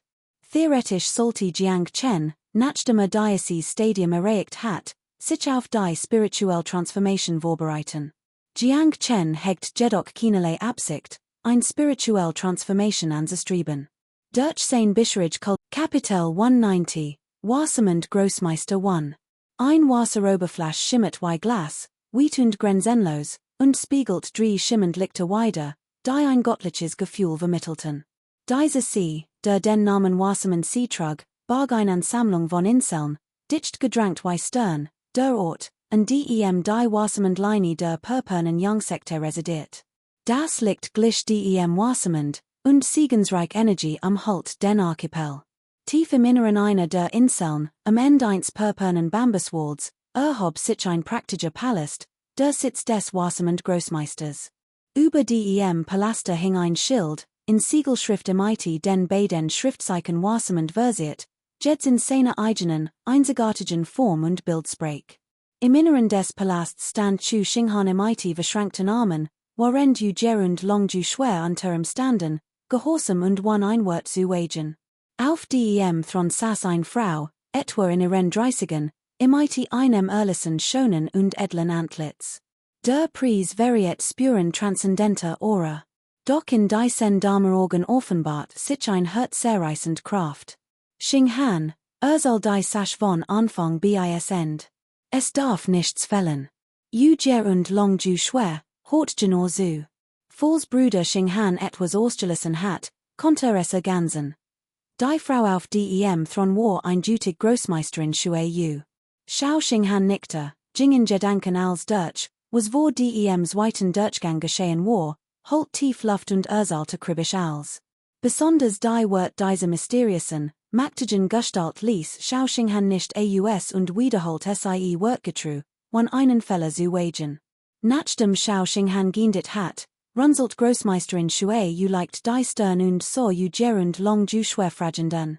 Meister, Bruder Xinghan hat als sehr ausführlich erklärt. Dies mysteriös, mächtig Gestalt hat es tatsächlich gesagt im Gegenteil, diese Jiang Chen ist wahrlich arrogant und missachtet an sehr schriuerleini wollig. Ger erinnert sich an Jean schlagt, und sein Hass auf Jiang Chen war unermesslich. Dies sinnlosen Wort sind überflüssig, schnaubte die Schrier Großmeisterin Leser. Sie war mit Gers Verhickheiten nicht ganz zufrieden. Hat Ger die Angelegenheit effizienter und geschickter gehandhabt, where Chu Xinghan viel leicht nicht nötig gewesen, und selbst der mysteriöse Expert hat kein Sitz am Eingreifen gehabt. Natürlich ist dies nur ein hypothetische Situation. Doch als in allem enttäuschten Gers Verhickheiten die Schrier Großmeisterin tatsächlich etwas. Außerdem ist die Schrier Großmeisterin sehr beskutzerisch gegenüber ihren Kindern. Sie wusste die Feindschaft zwischen Jiang Chen und Long Ju schwer. Aufgrund ihrer beskutzenden Nature war sie entschlossen, Long Ju schwers Platz einzunehmen. Obwohl Chu Xinghan die Wort jener mysteriösen, mächtigen Gestalt wiedergab, hat Großmeisterin Shui Yu, die stets arrogant gewesen war, nie Angst vor Agengemandem gehabt. Why konnte sich wegen einiger drohender Wort von den Angelegenheiten ihrer Schülerin abwenden? Schwer, als du geboren wurdest, lostest du himmlisch Phänomen aus was bedeutet das? Es bedeutet, dass du ein außergewöhnliches Talent bist, und wir kultivierenden müssen uns letztendlich von unseren weltlichen Bindungen lösen. Doch wenn den rasch nicht vollzogen wird dies unweigerlich einen Schatten in deinem Hasen hinterlassen und den zukünftig Kultivierung beeinträchtigen.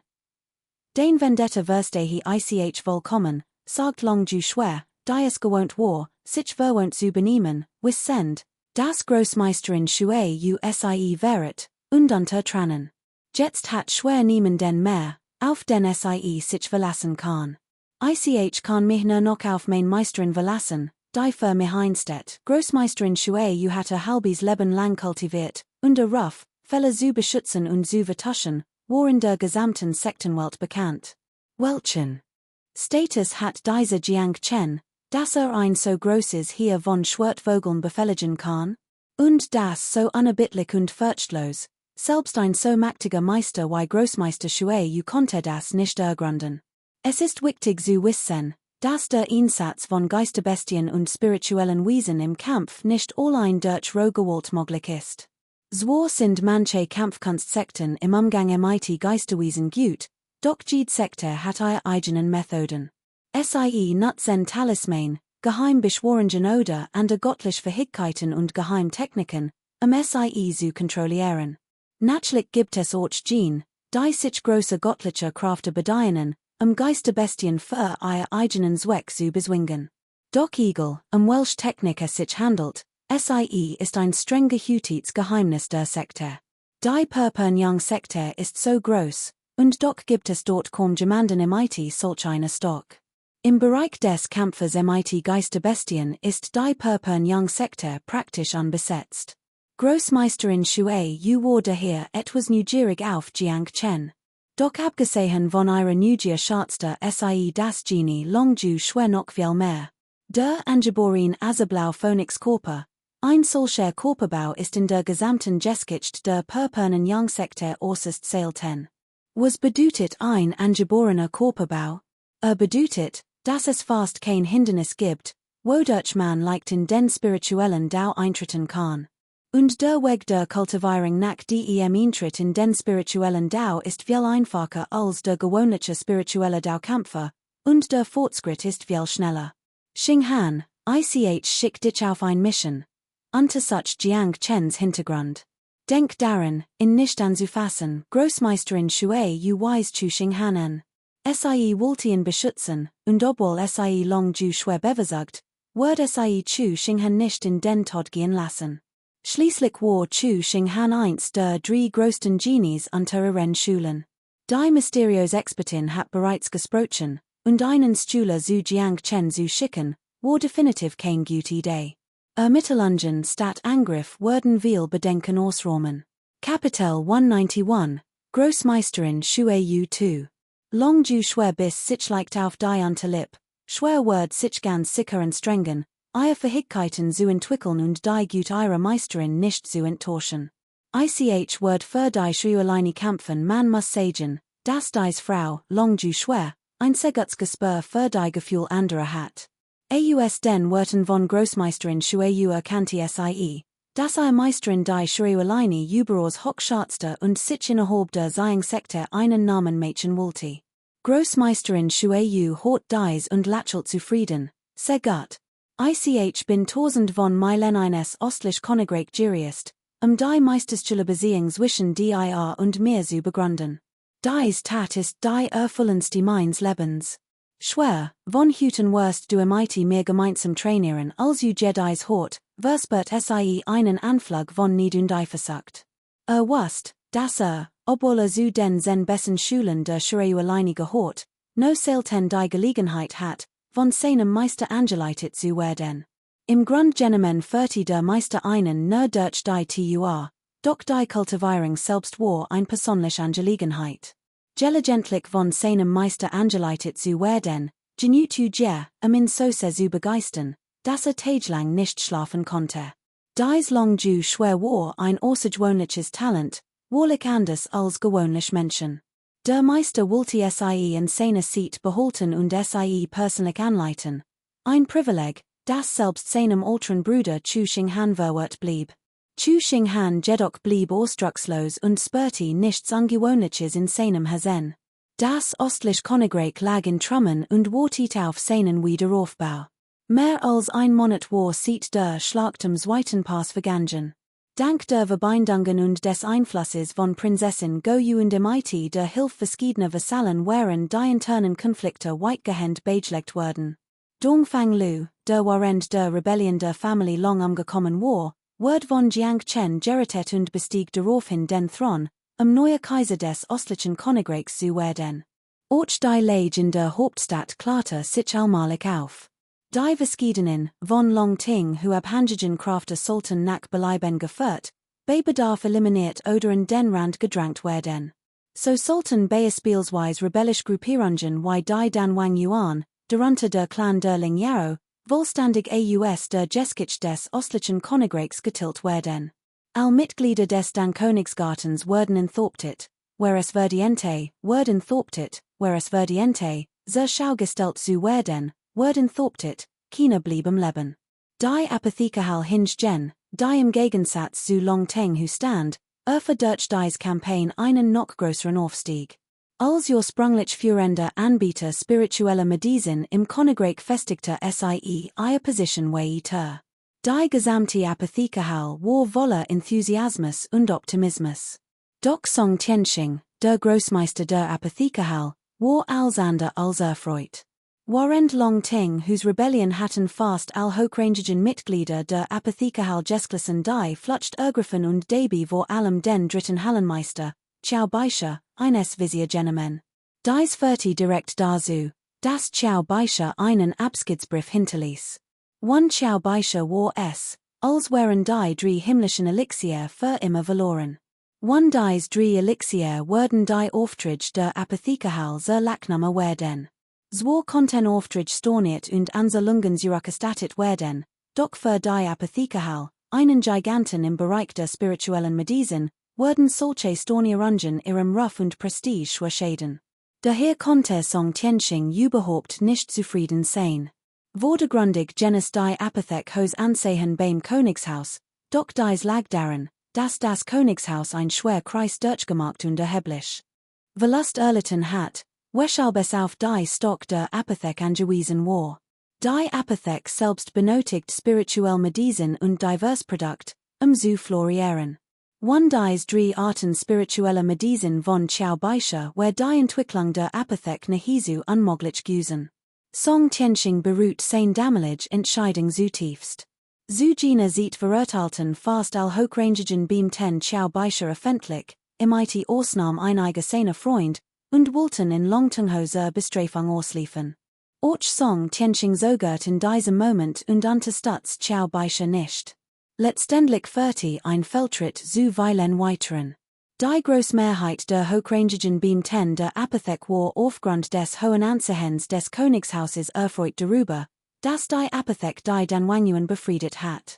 Bei der hochrangigen Versammlung rief der Wirthallenmeister Wang Li begeisterte US, Großmeister, die Königsfamilie steht vor einer großen Katastrophe, gerade jetzt ist unser Apothekerhal dringender denn je nötig.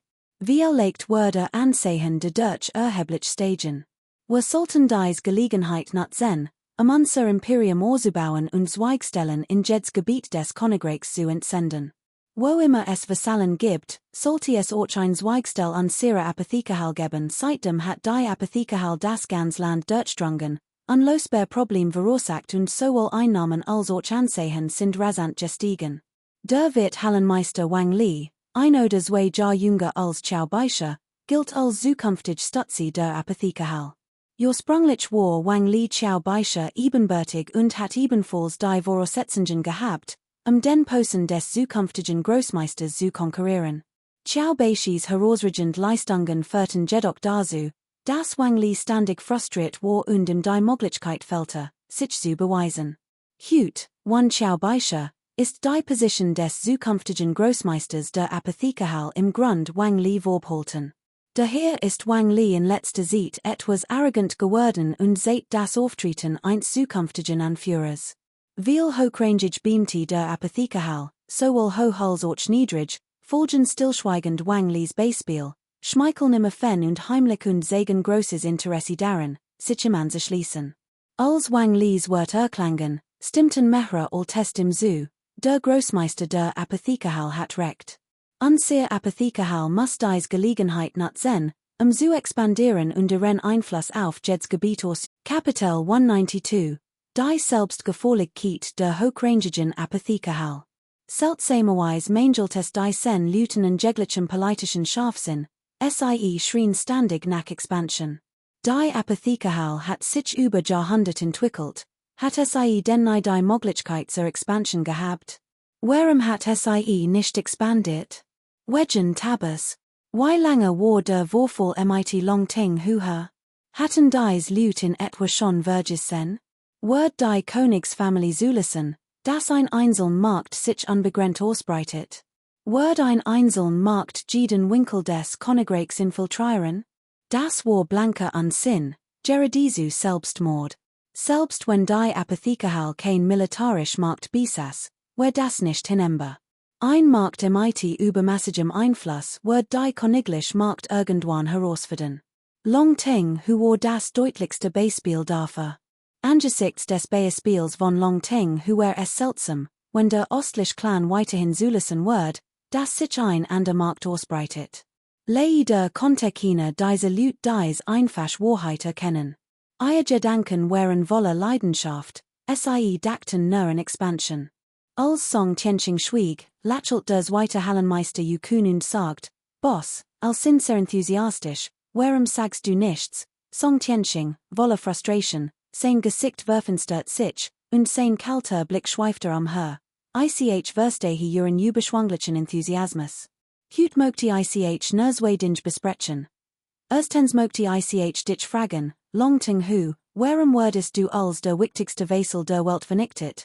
Zweitens, wer von Juk kann nach Chao Beishis Todd seinen Platz einnehmen und die Folgen bewältigen? Wer von Juk ist da so fähig, ich stelle es hier klar, wer auch immer Chao Beisha ersetzen kann, wer auch immer die Konsequenzen seines Weggangs tragen kann, den wird ich zum Nachfolger des Großhallenmeisters ernennen. Damit breitet Song Tianqing die Hand aus, besprecht es all. Als Song Tianqing etwas entmutigt reagiert, verflog die aufgeheist Stimmung schlagartig. Yukun zwang sich zu einem Lächeln und sagt, das Long Ting hu vernichtet wird, war Schicksal. Wer hat ahnen können, dass eine Armee von 1 Million Mann von Jiangchen besiegt werden wird? Stimmt, Long Ting hu hat wohl nicht das Glück eines Kaisers, das ist wirklich bizarr. Damals dacht ich auch, die Vereinigung des Königreichs durch die Familie Long sei der richtige Weg.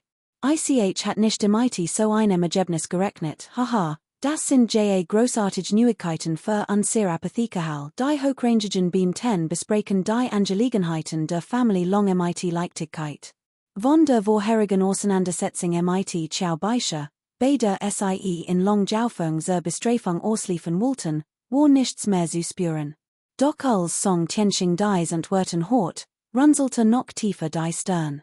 Hob die Augenbrauen, so den werten Hallenmeister, Wang Li, an und fragte, werte Brüder, welche Kenntnis hast du aus der Vernichtung von Longtung Ho gewonnen? Wang Li wusste, dass dies ein Prüfung des Großhallenmeisters war und wagte es nicht, sie zu unterschätzen. Nach kurzem Überlegen sagte die Vernichtung der Familie Long war, gelind gesagt, Schicksal. Sie seht auch, dass der Dongfang-Clan mit seiner Jahrhundertealten Abstammung ein starkes Schicksal hat als die Familie Long außerdem beweisen die Fakten, dass die Haltung des Großhallenmeisters von damals richtig und weitsichtig war. Wang Li schmeichelte ihm geschickt. Zuvor wollten all Chao Beisha und Long Jiaofeng ausliefern, einen Kompromiss mit der Familie Long eingehen, sogar kapitulieren. Letztendlich war es Song Tianqing, der den Widerstand überwand, und erst nach dem Ältester schon das Wort ergriffen hat, beschlossen dies Leute, einen Kompromiss mit der Familie Long einzugehen. Die Wahrheit beweist, dass es damals äußerst klug war, mit der Familie Long keinen Kompromiss einzugehen. Andernfalls wäre es schwer zu sagen, ob die Apothekerhal hut noch die Gunst des Königshauses geniusen wird. Wang Li schmeichelte sich selbst und hielt sein Antwort für vollkommen zufriedenstellend. Song Tianqing schüttelte jedoch insgeheim den Kopf. Dieser Wang Li war Chao Beisha in der Tat unterlegen, und zwar weit. Sein erster Frage sollte die Anwesenden warnen und an des Untergangs der Familie Long als abschreckendes Beispiel von Expansion abhalten. Geschäft ließen sich ausbauen, Territorium und Markt jedoch nicht. Leider verstand niemand seine Absicht. Plötzlich hob ein Ältester, der in der abgelegensten Eck saß, die Hand, Meister der Großhall, ich möchte ein paar Wort sagen, dieser Test, mit dem Nachnamen Ying, war ein Freund Chao Beishis. In letzter Zeit war von den höheren Rangen isoliert und allmalig an den Rand gedrängt worden. Als die anderen horten, dass sprechen wollte, lächelten sie beiläufig, ein Ausdruck von Belustigung und Spott lag auf ihren Gesichtern. Kapitel 193, die Gefahr hinter der Arroganz 1. Wenn die Apothekerhal über Jeds Gebiet verfügt, glaub ich, dass der Zeitpunkt für einen Angriff des Königshauses nicht mehr fern ist. Die Familie Long ist ein warnendes Beispiel. Unsere Apothekerhal blickt auf ein lange Geschichte zurück und will großweise Salten zu unseren Gründen. Dachten sie denn nicht in Expansion? Wollten sie nicht in jedem Vassallengebiet Zweigstellen errichten? Warum täten sie es nicht? Weil sie all vernünftig Menschen wären. Weil sie verstanden, das Geschäft sind und man keinen unnötigen Ärger veroorzaken oder versuchen sollte, seinen Einfluss über den des Königshauses hinaus auszudehnen. Das ist kein Prahlerei, das ist ein Todeswunsch. Oberster Ying sagt dies, lacht dann kalt auf und suffs tief, als ob sich all der Groll der letzten Tage mit einem Schlag entleden hat.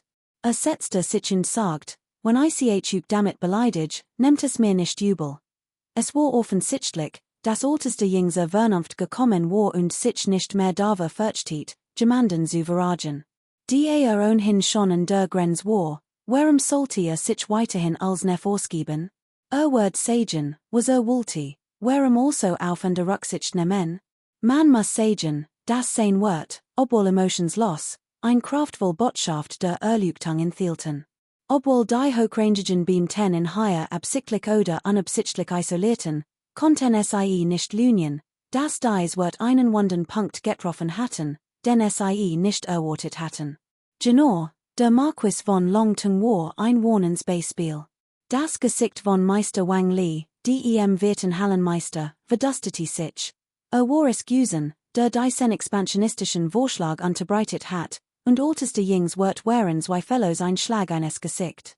Oberster Ying, ihr Wort sind etwas reißerisch, nicht wahr, sagt Wang Li gereist. Oberster Ying, der sich bereits hinsetzt und die Augen geschlossen hat, nicht zu sagen, reagiert verraget auf Wang Lis Frage. Oberster Ying verdreht leicht die Augen, wo ist denn hier die Sensationsgier? Ich sehe da kein Spur Wang Li reflort, die Family long verfügt über militarisch Macht, Einfluss ist immens, das stimmt. Unser Apothek ist ein Geschäft, wir streben nur nach Reichtum, nicht nach Markt, wie können sie behaupten, die Situation im IT der Family long ist dieselbe, ha ha ha. Oberster Ying lacht herzlich. Dies wird sollten sie den Leuten des ostlichen Clans erzählen. Mich und dies Hitzkopfer der Apothek können sie übersuchen, das ist nicht schwer. Aber die Königsfamilie zu übersuchen, ist nicht so einfach. Oberster Yings wird Clangen einleuchtend. Nach dem Vorfall mit der Family long wird die Königsfamilie mit Sicherheit misstrauisch sein und kein zweiter Family long dulden.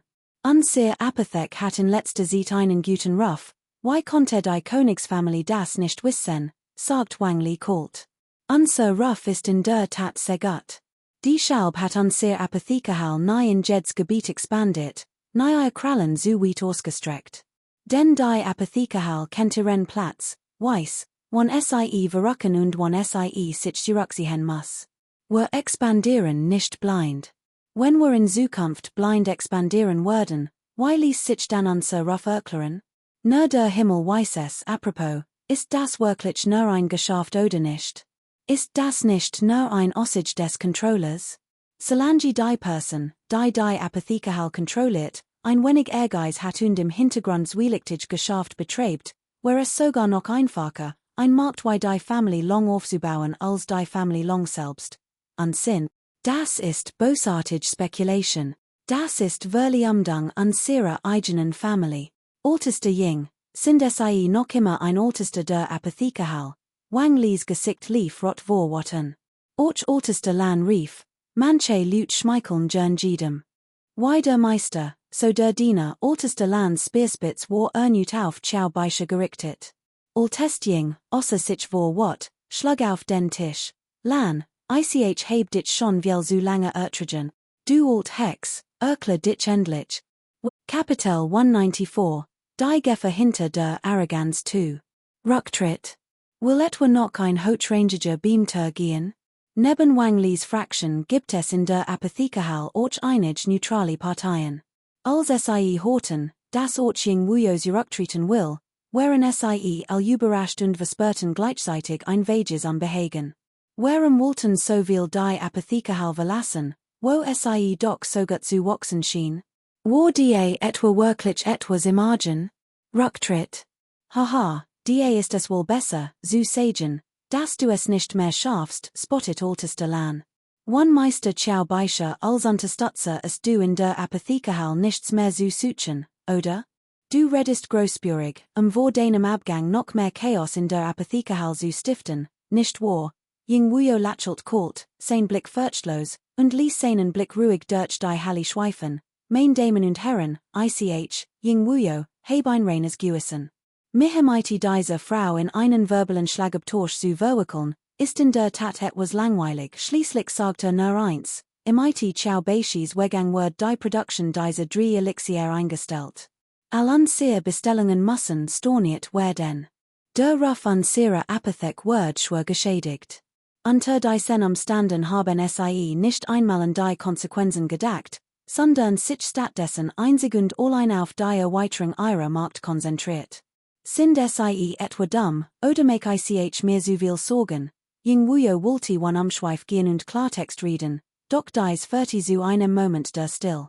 Das Thema, das Song Tianqing am meisten beunruhigte, wird schließlich von Ying Wuyo angesprochen. Was? Sie sprechen vom Elixier der göttlichen Schöpfung? Und vom Elixier des Weiten Meers und vom Pulver des einen Buddha? Kann es sein, dass selbst der Großmeister der Halle nichts von diesen drei Elixierrezeptoren weiß? Chow Beische holt sie tatsächlich geheim? Das ist ja unglaublich, unmöglich, bei so vielen Aufträgen, und noch dazu aus mächtigen Königreichen, ist es nicht leicht, jemanden zu verraten. Großmeister, stimmt das? Das ist völlig übertrieben. Song Tianqing Sufst Leser, warum habe ich dies weiter Frage gestellt? Genau deshalb. Die drei Pillenrezepte sind tatsächlich nur in Chow Beishi's Besitz. Als Großmeister habe ich mich nicht eingemischt. All in der Apothekerhall waren fassungslos. Sie hatten Chow Beische immer für jemanden gehalten, den der Großmeister befordert hat. Chow Beische war für die Herstellung dieser drei Pillen verantwortlich, also muss der Großmeister natürlich davon wissen. Das war eine Art gewohnt Denkweise. Doch Ying Wuyo zerstört ihr Illusionen nedenlos. Drei Arten von spiritueller Medizin, die nicht einmal der Großmeister besaß. Das war zweifellos ein Schlag aus heiterem Himmel. Die gesamte sogenannte Expansion und Vergrößerung basiert auf diesen drei Pillen. One dies drei Elixier, welchen Unterschied hat die Apothekerhall so früher gemacht? Auf welch finanziellen Ressourcen hat sie sich für ihre Expansion stützen sollen?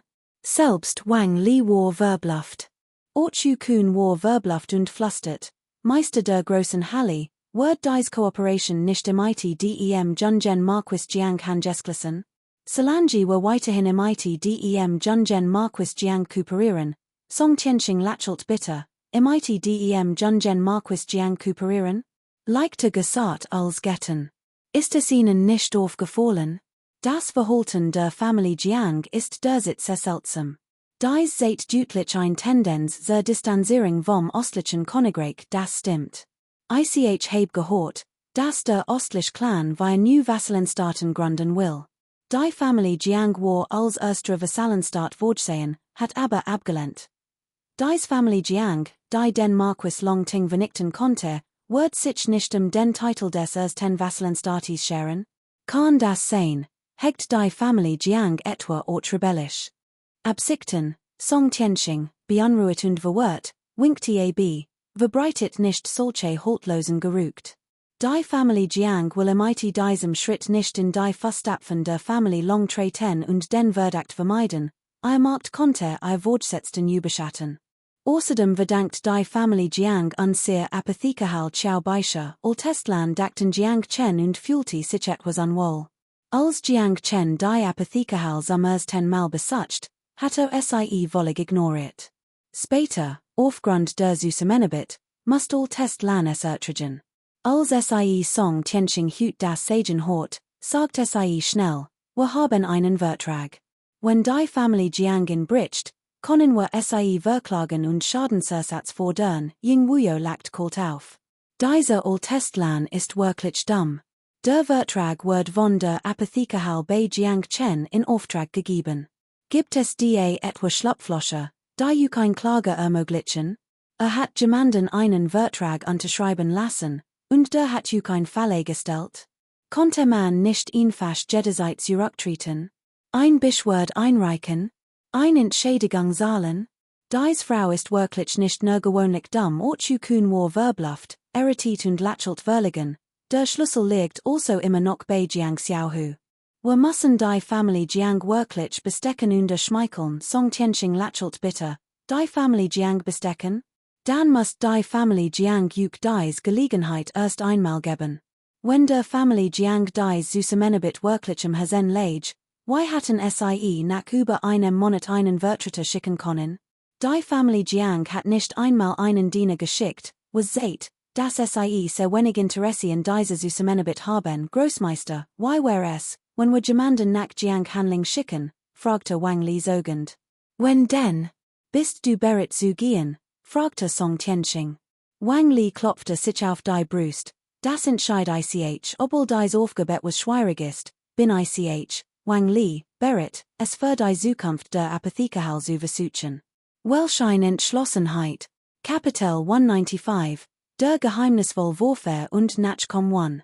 Song Tianqing hat sich jedoch nicht vorstellen können, dass Qiao Baisha tatsächlich Jiang Chen, dem Sohn 1 Vasallen, die Trui schworen Word. Altes de Lan goss alleines Führer und sagt spottisch, why wartet, hat Qiao Baisha schon lange mit dem Gedanken gespielt, die Han zu basen, die entfattet. Dass sich Jiang Chen anschließt, überrascht mich überhaupt nicht. Ich frage mich nur, wie viel Geheimnis der Apothekerhal wohl mitgebracht hat, Song Tianqing war außer sich vor wat, altes de Lan, holt den Mund. Hast du denn gar kein Benehmen eins Altesten? Musst du denn so heftig konfrontativ mit jemandem umgehen, der gegangen ist? Anstatt den mit Spot zu verschwenden, solltest du lieber darüber nachdenken, wie du die Zusammenarbeit mit der Family Jiang verlangen kannst schrie Altester Lanen, wegte aber kein Wort zu erwidern.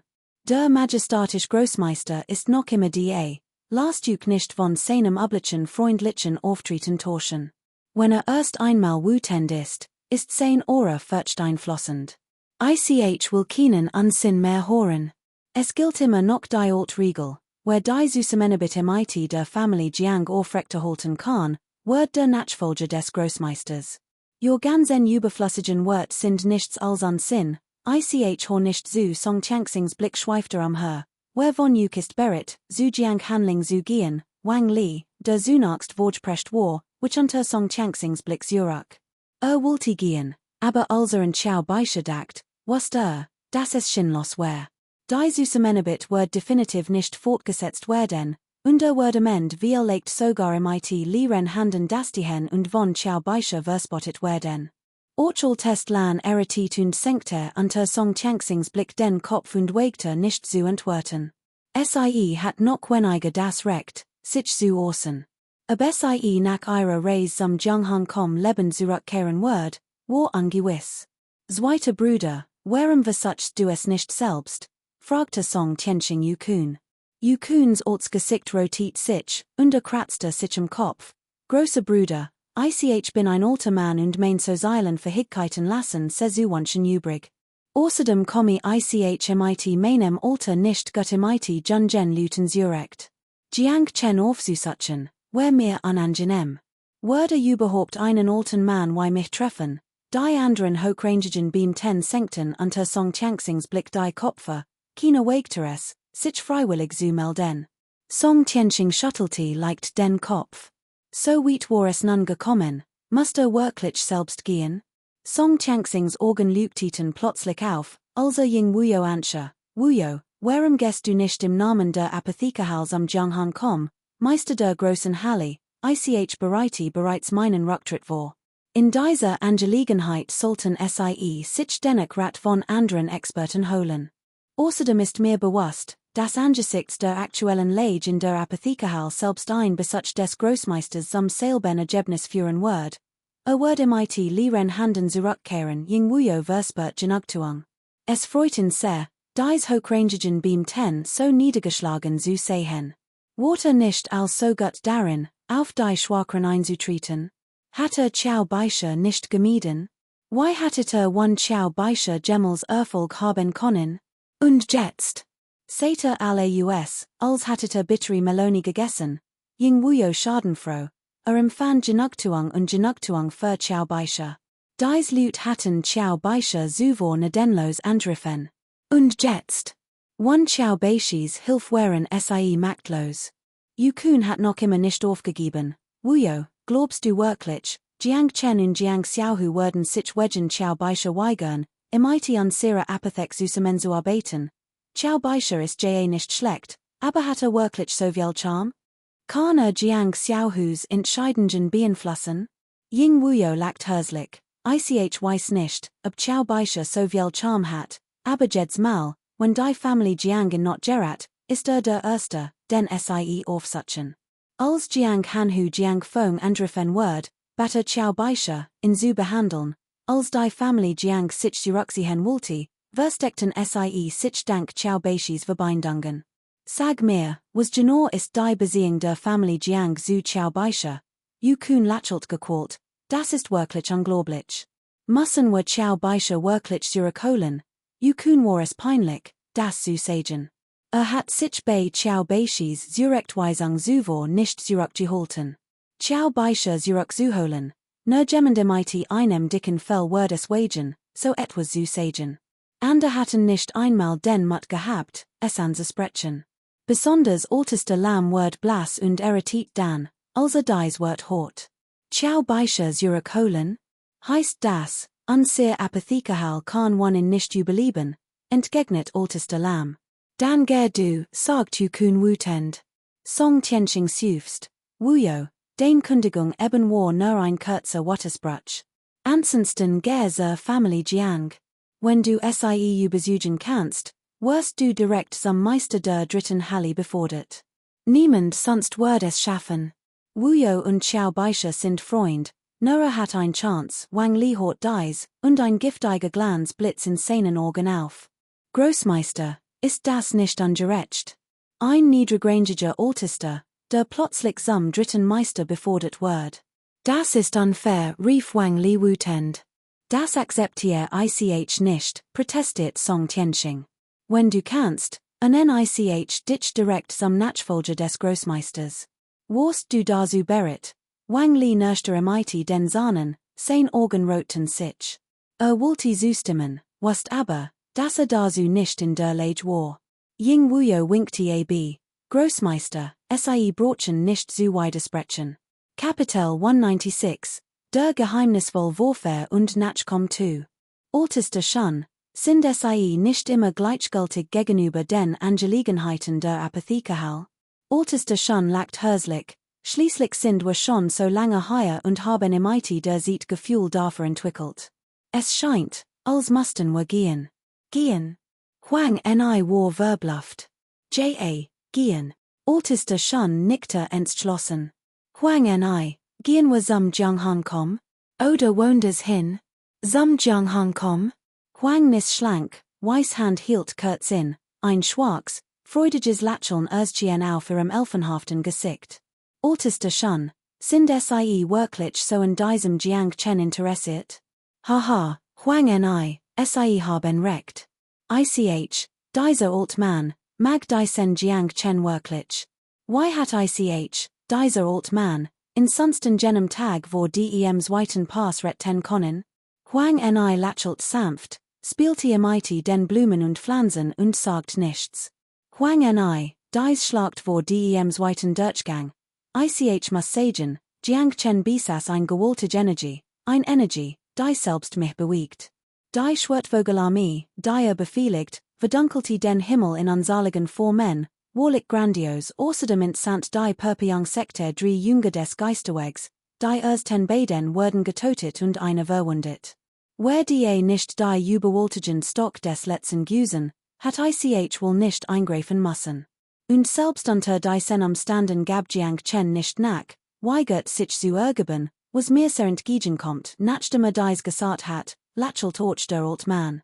Wusst, dass Huang ni sich wahrscheinlich nicht dies Ding kümmert. Nach so langer Zeit in einem kleinen Land wie dem östlichen Königreich gab es nur wenig Dinge, die erwarnenswert waren. Zumindest besaß Jiang Chen ein gewisse besondere Eigenschaft, über die sprechen konnte. Am wichtigsten war Oberster Shuns hartnäckige Überzeugung, dass die Weissagung des himmlischen Orakels einen Hoffnungsschimmer für Huang Nis Krankheit im östlichen Königreich verhieß.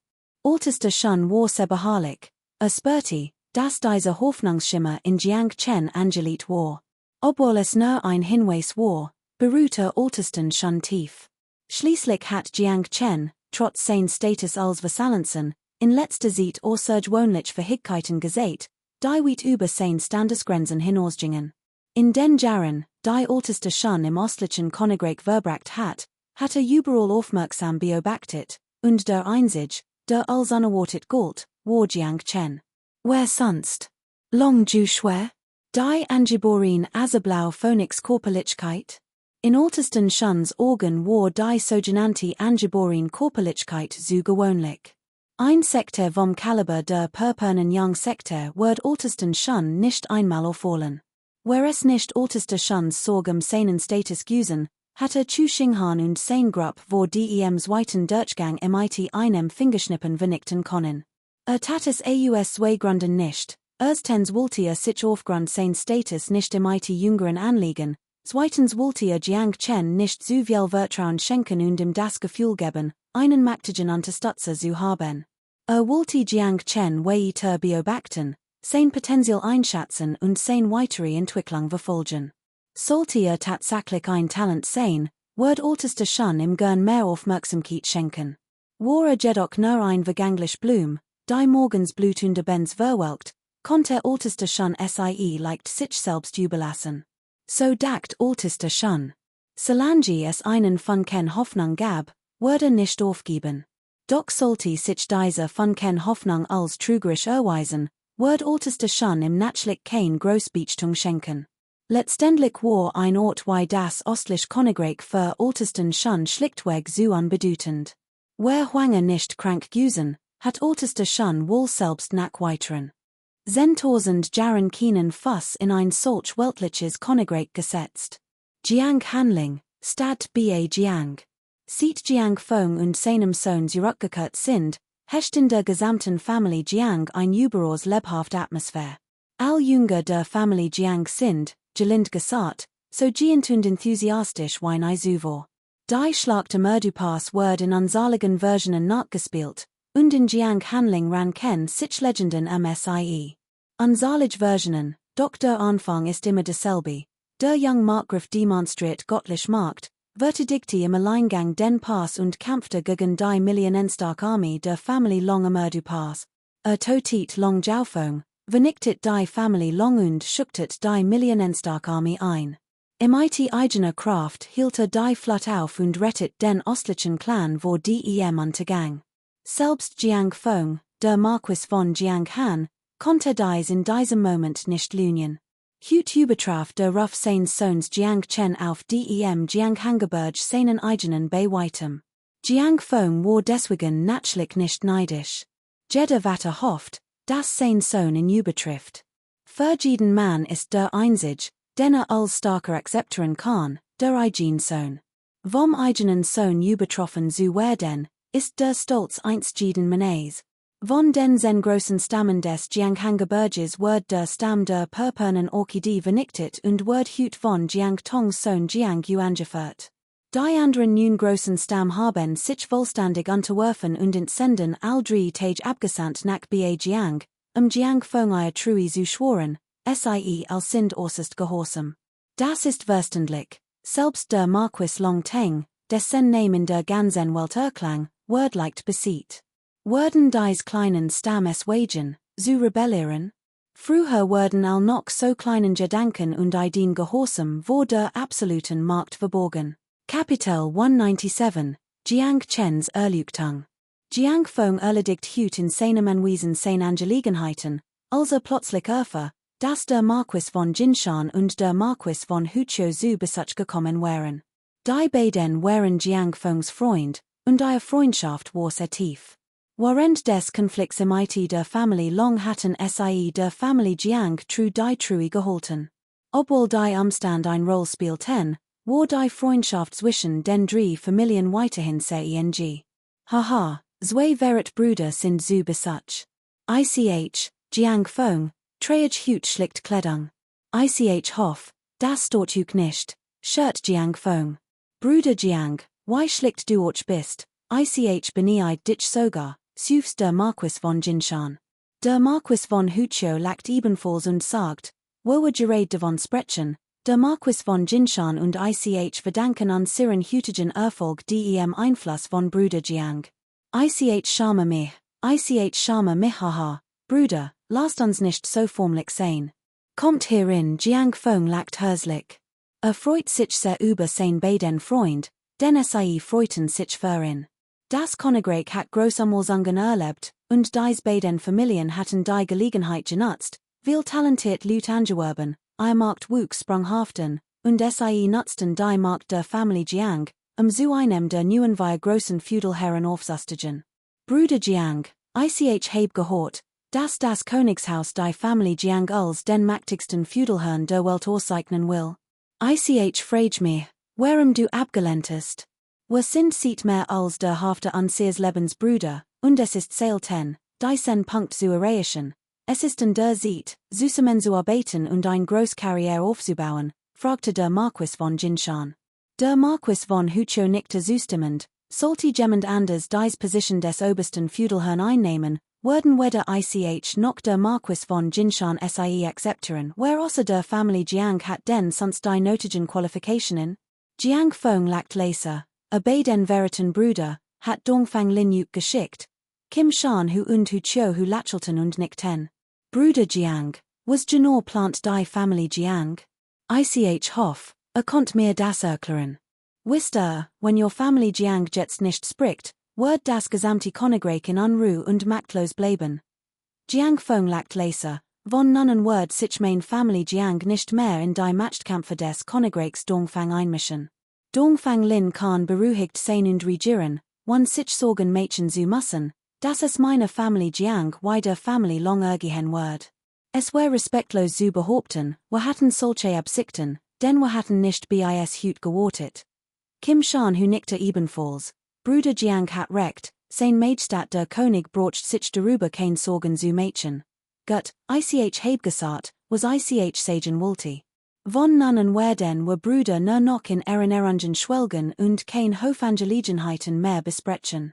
Haha, Bruder Jiang, no geduld, ist noch etwas. Uns wird etwas anvertraut. Was denn? Es ist folgendes. Vor einigen Tagen gab der Großmeister der Apothekerhall, Song Tianxing, ein Festmahl für uns Brüder, und hüt brachte ein Gruppe Mighty, Bruder Jiang einen Besuch absusteten. Wir es aber für anmaßend halten konnten, sind wir gekommen, in deinem Auftrag Nachforschungen anzustellen. Bruder Jiang, hattest du kurz Zeit, sie zu treffen? Kim Shan hu tat diesen Gefallen eigentlich nicht gern, aber die Apothekerhall jenes einen hervorragenden Ruff und Hose ansehen, und wollte sie nicht vor den Kopf stoßen. Außerdem gab sich Song Tianxing Diocese mal sehr bescheiden, but aber Wein und Geschenken und schickte sogar Arznei-Pillen, was sie etwas verlegen machte. Song Tianxing, fragte Jiang Feng überrascht. Sie wollen uns treffen, ich fürchte, es ist Chenna, richtig, Kim Shan hu nickte wiederholt. Genau, sie wollen Jiang Chen Aufwartung machen. Sie haben sogar unsere beiden Song. Kapitel 198, Jiang Chen tritt aus der Abgeschiedenheit hervor. 1. Diocese einbesieht sich im engeren Sinne auf dies Wolf Meridian des Warren Chi, doch aus der Perspektive der Warren Kampfkunst ist es die Bruch zwischen der sterblichen und der unsterblichen Welt. Dies Bruch ist für jeden Menschen anders und birgt unendlich viel Möglichkeiten. Nachdem Jiang Chen dies verstanden hat, empfand ein Gefühl der Offenheit und Klarheit. Letztlich beschreibt Diocese erste das Selbst, eine Art Verfernährung und Sublimierung der weltlichen Kampfkunst sowie das Streben nach ewigem Leben. Einfacher ausgedrückt, es ist die letzte Soul für den Eintritt in den spirituellen Pfad. Schließlich führt die Umwandlung des Warren Chi in spirituelle Energie, unabhängig davon, ob man elf oder 12 Meridian des Warren Chi besitzt, letztendlich dazu, dass sich als War Chi in einem einzigen Dantian bundelt und so ein spirituelles Meer entsteht. Diocese spirituell Meer ist das Wasiel des Reichs des Warren Chi. Daher werden Genies, die hartnäckig nach den 12 Warren Chi Meridianen streben, letztendlich entweder scheitern oder den Weg zurückfinden und versuchen, den spirituellen Pfad zu erreichen. Denn dies 12 Warren Chi Meridian sind im Grund ein Trugschluss. Sie stellen eine Art war Kampfkunstessens, eine Art Kampfkunsterlügtung dar. Jiang Chen dackt darüber nach und sein Geist wird klar und offen. Die Sorgen, die groß schlagt hinterlassen hat, waren wie weggeblasen. Was bedeuten schon vorübergehender Erfolg oder Misserfolg? Der Weg der Kampfkunst ist mighty Leben und Tod verbunden, das ist alltäglich. Wer sich in einem gezeitigen Misserfolg verliert, wie soll denn die größeren Stürme und Herausforderungen der Zukunft meistern? Der Weg der Kampfkunsterlügtung ist der beste Weg, blinken Gedanken zu überwinden und in Dämonen zu vertrieben. Deshalb besteht der Weg der Kampfkunst zerhafter aus Kultivierung und zerhafter aus Meditation. Meditation kann Gedanken klaren, in Dämonen vertrieben und zu verschiedenen Arten der Erlügtung führen. Diese Art von Erlügtung, wie legt ein Erlügtung in Kampfkunsttechniken, wie legt eine Erkenntnis im weitesten Sinne. Nach Jiang Chens Erlügtung bezüglich des Wolf Warren Chi-Meridian waren die Hindernis in seinem Warren Chi-Bereich vollständig beseitigt. Im anderen Worten, konnte sich nun darauf konzentrieren, den spirituellen Weg zu durchbrechen. Jiang Chen hat es jedoch nicht eilig. Im seinem Verständnis der Kultivierung wusste dass der Durchbruch des spirituellen Weges nicht schwierig war, die Schwierigkeit lag darin, wie weit und umfassend sich der Pfad des spirituellen Weges erstrecken konnte. Ein Kampfkunstkörper ist wie ein Stück Erde. Die Kraft des spirituellen Weges ist wie ein Sammling, der auf diesem Körper wächst. Die Kraft der Kampfkunst ist ständig im Wandel. Die 3000 großen Wege bieten ansalig göttliche Fähigkeiten. Aber letztendlich gibt es nichts anderes als die verschiedenen Attribute von Himmel und Erde, das Yochi von Himmel und Erde. Metall, Holz, Wasser, Feuer und Erde sind die 5 grundlegendsten Element, die grundlegenden Attribute, die alles strukturieren. Wind, Donner, Licht und Dunkelheit sind die abgeleiteten Attribute. Zusammenfassend gibt es nun Hauptattribut. Für einen mächtigen Praktizierenden des Spirit Dao bestimmt die Anzahl der Arten spiritueller Kraft, die in seinem spirituellen Meer entfesseln kann, die breit sein spirituellen Fades.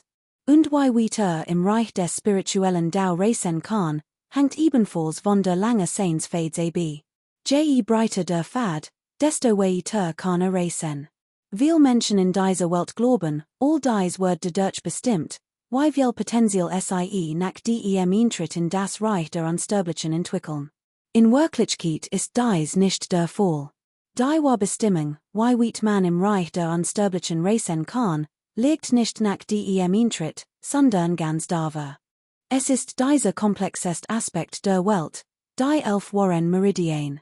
Zwischen den Reichen der Unsterblichen eröffnen sich unzählige Möglichkeiten. Kampfkunsttalent hat sowohl angeboren als auch erworben Faktoren. Aus in deinem Grund sehen die Menschen dieser Welt nur die angeborenen Aspekt und schenken den erworbenen kaum Beachtung. Long du schwer beispielsweise Genius aufgrund ihrer angeborenen körperlichen Voraussetzungen immens Gunst. Prinzessin Goyu Hinge im ihrem unerschütterlichen Kampfkunstherz, hat nie die Aufmerksamkeit in deiner Sekte auf sich gezogen. Doch selbst Sekten priorisieren bei der Auswahl ihrer Mitglieder das Talent vor dem Charakter. Es ist offensichtlich, dass die Kampfkünste dieser Welt tatsächlich problematisch sind. Jiang Chen sucht leise und emotionslos. Im Wort bewusst, dass die Kampfkünste dieser Welt hinterher hinkten und von verschiedenen Fesseln gefesselt waren.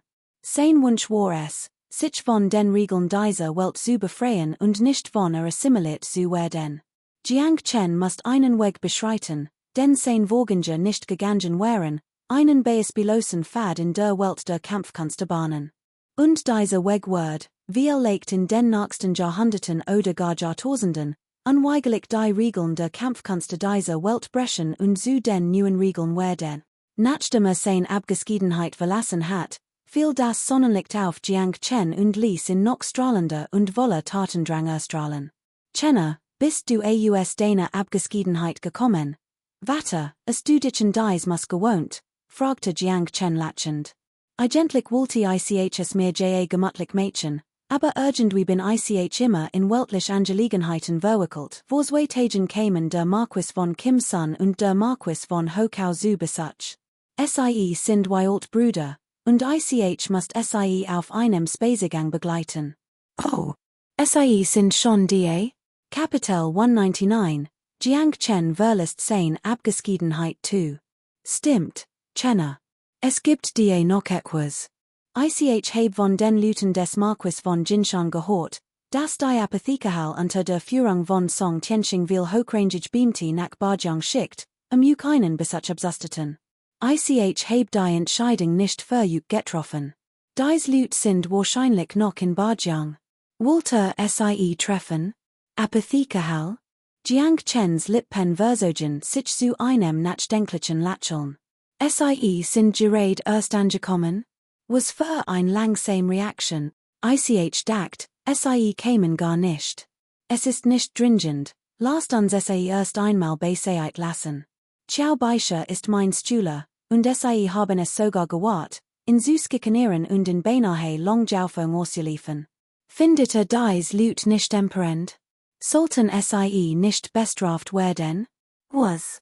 Ist Ciao Beische den Schüler, Jiang Chen's Augen weiteten sich. Jiang Chen werd plötzlich bewusst, dass unbedacht gesprochen hat, kichert und kratzte sich im Kopf. Vater, du darfst das nicht weitersagen.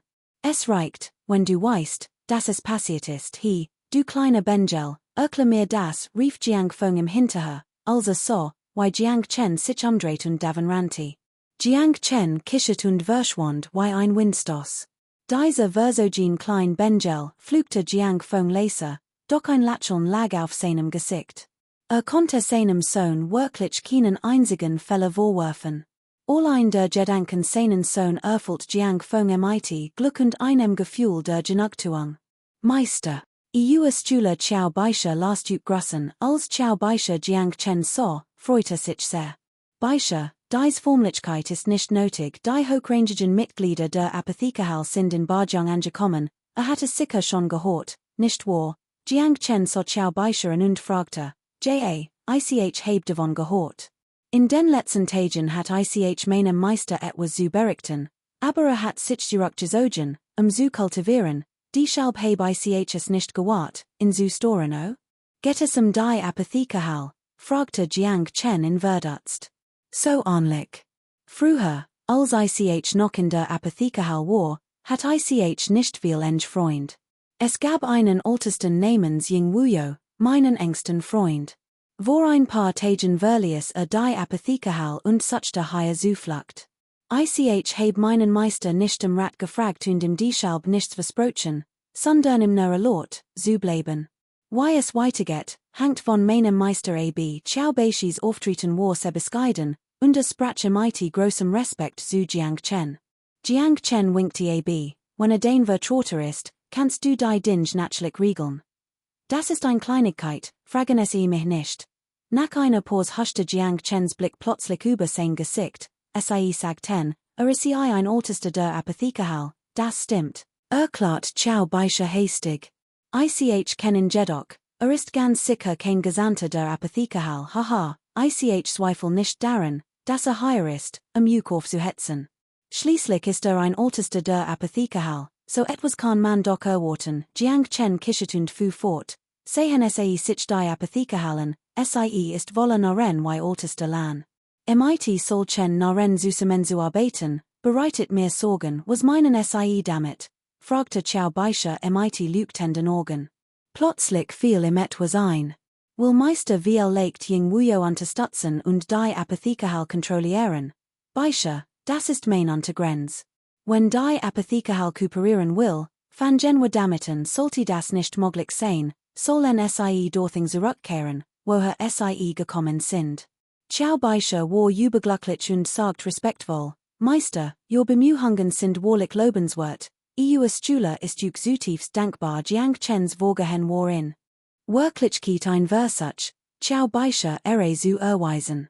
Tatsächlich lohnte sich ein langer Aufenthalt im östlichen Königreich für Jiang Chen nach seiner jetzigen Denkweise nicht mehr.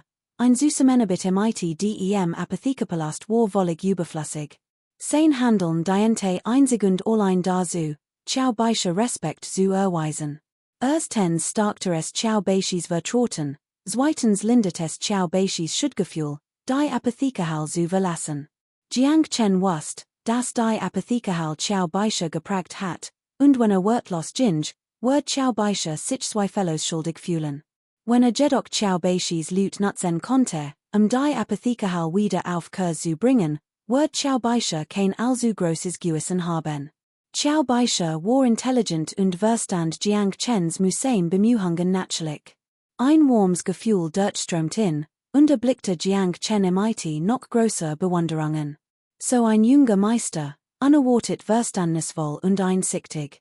Auf dies Weise konnte Qiao Baisha sein früher Freundlichkeit gegenüber der Apothekehal perfekt erwidern und gleichzeitig deren Niedergang verhindern.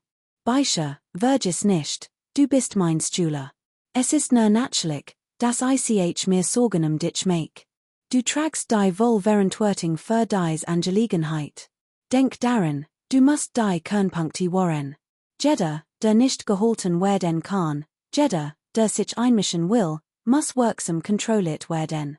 Wenn du das Gefühl hast, es nicht zu schaffen, kannst du auch gleichzeitig die Macht der königlichen Familie in Anspruch nehmen. Prinzessin Kor Ngoc wird dir diesen Gefallen sicherlich erweisen.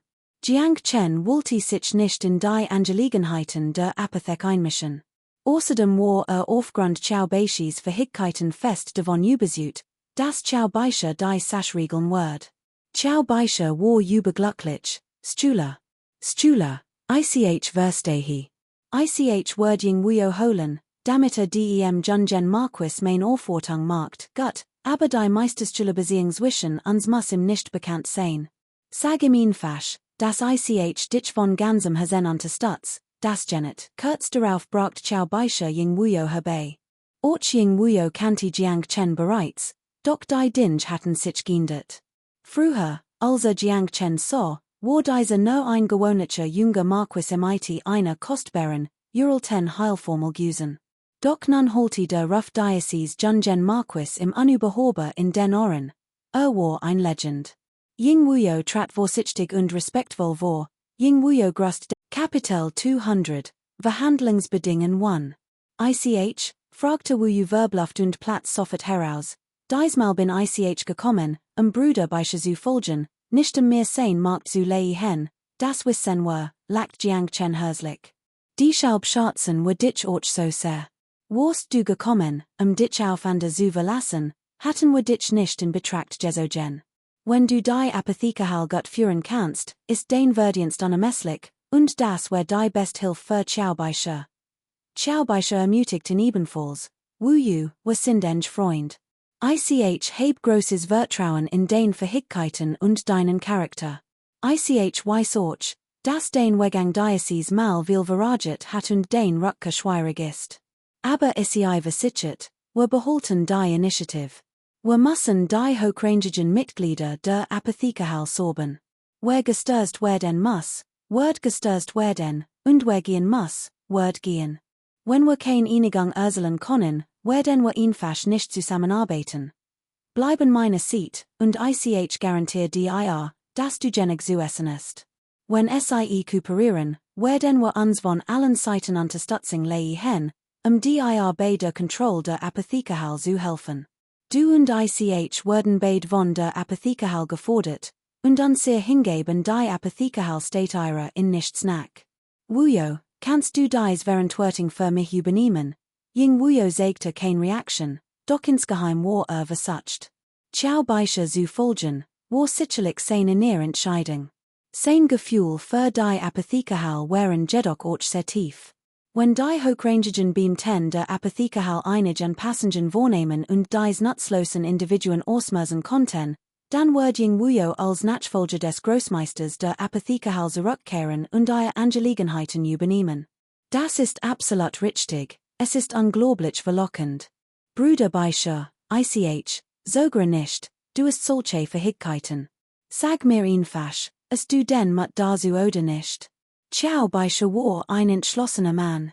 Ein Gefühlsesbruch ergriff Ying Wuyo, und nickte plötzlich. Gut, die sowohl der Young Marquis als auch Bruder Baisha es so auf mich abgesehen haben, muss ich, Ying Wuyo, selbst Dutches für gehen. Die Apothekehal hat mich hervorgebracht und genannt, ich kann es nicht ertragen, sie in den Handen dieser Schurkenstort zu sehen, Yingwu sprach auch von Wang Li und Altem Lan und Hektar dabei großen Groll. In einem Hotel in Jiang hat die Apothekerhal einen kleinen Innenhof gemietet. Fast all hochrangigen Beamten waren nach Jiang Han Ling gekommen und hatten 5 Tage im Hotel verbracht. In dieser Zeit waren sie weit jurist und hatten Informationen gesammelt, die bestätigten, dass sich der young Marquis tatsächlich zurückgezogen hat. Ihr Versuch, Qiao Baisha zu kontaktieren, blieben jedoch erfolglos. Es schien, als ob Qiao Baisha sie absichtlich mied. Heute Morgen saßen mehrere hochrangig Beamte niedergeschlagen in einem Raum und tranken Tee. Jeder von ihnen fühlte sich wie gelähmt. Plötzlich holten Eyelid schreit durch den Korridor, gefolgt von einem aufgeregten Nachrichtensammler, der hierin stürmt. Großmeister, es gibt Neuigkeiten. Es gibt Neuigkeiten. Man sagt, der young Marquis Jiang Chen aus seiner Abgeschiedenheit zurückgekehrt was? Rief Song Tianqing überglücklich und sprang sofort auf. Sollen wir eine Einladung schicken, ich werde sie persönlich überbringen, Dr. Torwachter, der die Einladung entgegengenommen hat, zeigte keine Reaktion. Offenbar wollte dass wir weiter warteten. Song Tianqing stieg ein aus, setzte sich in sein Gesichtsausdruck war ernst, als ob über etwas nachdacht. In den letzten Tagen hat all im einfallenden Methoden versucht. Hat jeden möglichen Unterhändler eingeladen. Sogar den Marquis von Jinshan und den Marquis von Huqiu hat überreden können. Wer? Sonst konnte wohl denselben Einfluss haben wie dies beiden? Prinzessin Goyu? Song Tianqing fragte sich, aber über so viel Charme verfügt, dass Prinzessin Goyu als Vermittlerin gewinnen konnte.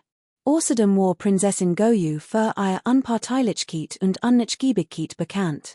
Sie als Vermittlerin zu gewinnen, war praktisch aussichtslos. Wartet weiter ab und berichtet sofort, wenn es Neuigkeiten gibt, Song Tianqing winkte ab. Der Altest konnte sich ein wer ist das? Was für ein hochrangig Person. Selbst ein junger Marquis sollte nicht so viel Aufsehen erregen, nicht verneifen. Song Tianqing funkelte in Wutenden, holt den Mund ich heb dich Diocese mal hierher geschickt, die meine Haltung zu sagen und mich beim Jungen Marquis und Qiao Baisha zu entschuldigen. Glaubst du etwa, ich konnte dich aus der Apothekerhal werfen, wenn du noch einmal solche sarkastischen Wort von dir gibst? Ein Anflug von Demütigung huschte über Altesten Lands Gesicht, doch wagte es letztendlich nicht, Song Tianqing zu widersprechen. Yukun Hingen lacht herzlich und versucht, die Wogen zu glatten. Großmeister, beruhigen sie sich, überstürzen sie nichts. Jetzt müssen wir zusammenhalten, Altester Lan, oder solltet your Einstellung etwas ändern. Denkt daran, selbst wenn nicht wollt, muss dem Großmeister aufrichtig zuhören. Wenn euch entschuldigen müsst, entschuldigt euch. Wenn nachgeben müsst, gebt nach. Was macht es schon für die Zukunft der Apothekerhal aus, wenn euch als Altest etwas zurücknehmt? Altestlan war noch immer etwas nachdenklich und sagt nach einer langen Pause schließlich, verstanden es war deutlich, dass sie Yukun gegenüber immer noch recht unbefangen war. Dass sie den Rang einer Altesten inne hat, verdankte sie letztendlich der Macht des zweiten Hallenmeisters, Yukun. 3 Monate lang hielt sie sich ununterbrochen in Yukuns Villa auf, dientem Tag für Tag und Genes aller denklichen Annehmlichkeiten und verführerischen Reis, bevor sie schließlich in die Position aufstieg. Daher war es verständlich, dass sich Altestlan vor Yukun etwas unbesonnen verhielt.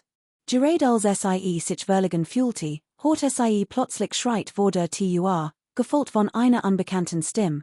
Freunde aus der Apothekerhal, sei daher, im Auftrag von Herrn Qiao Baisha veranstalten wir morgen in der Villa der Familie Jiang, dem Wuhua Pavillon,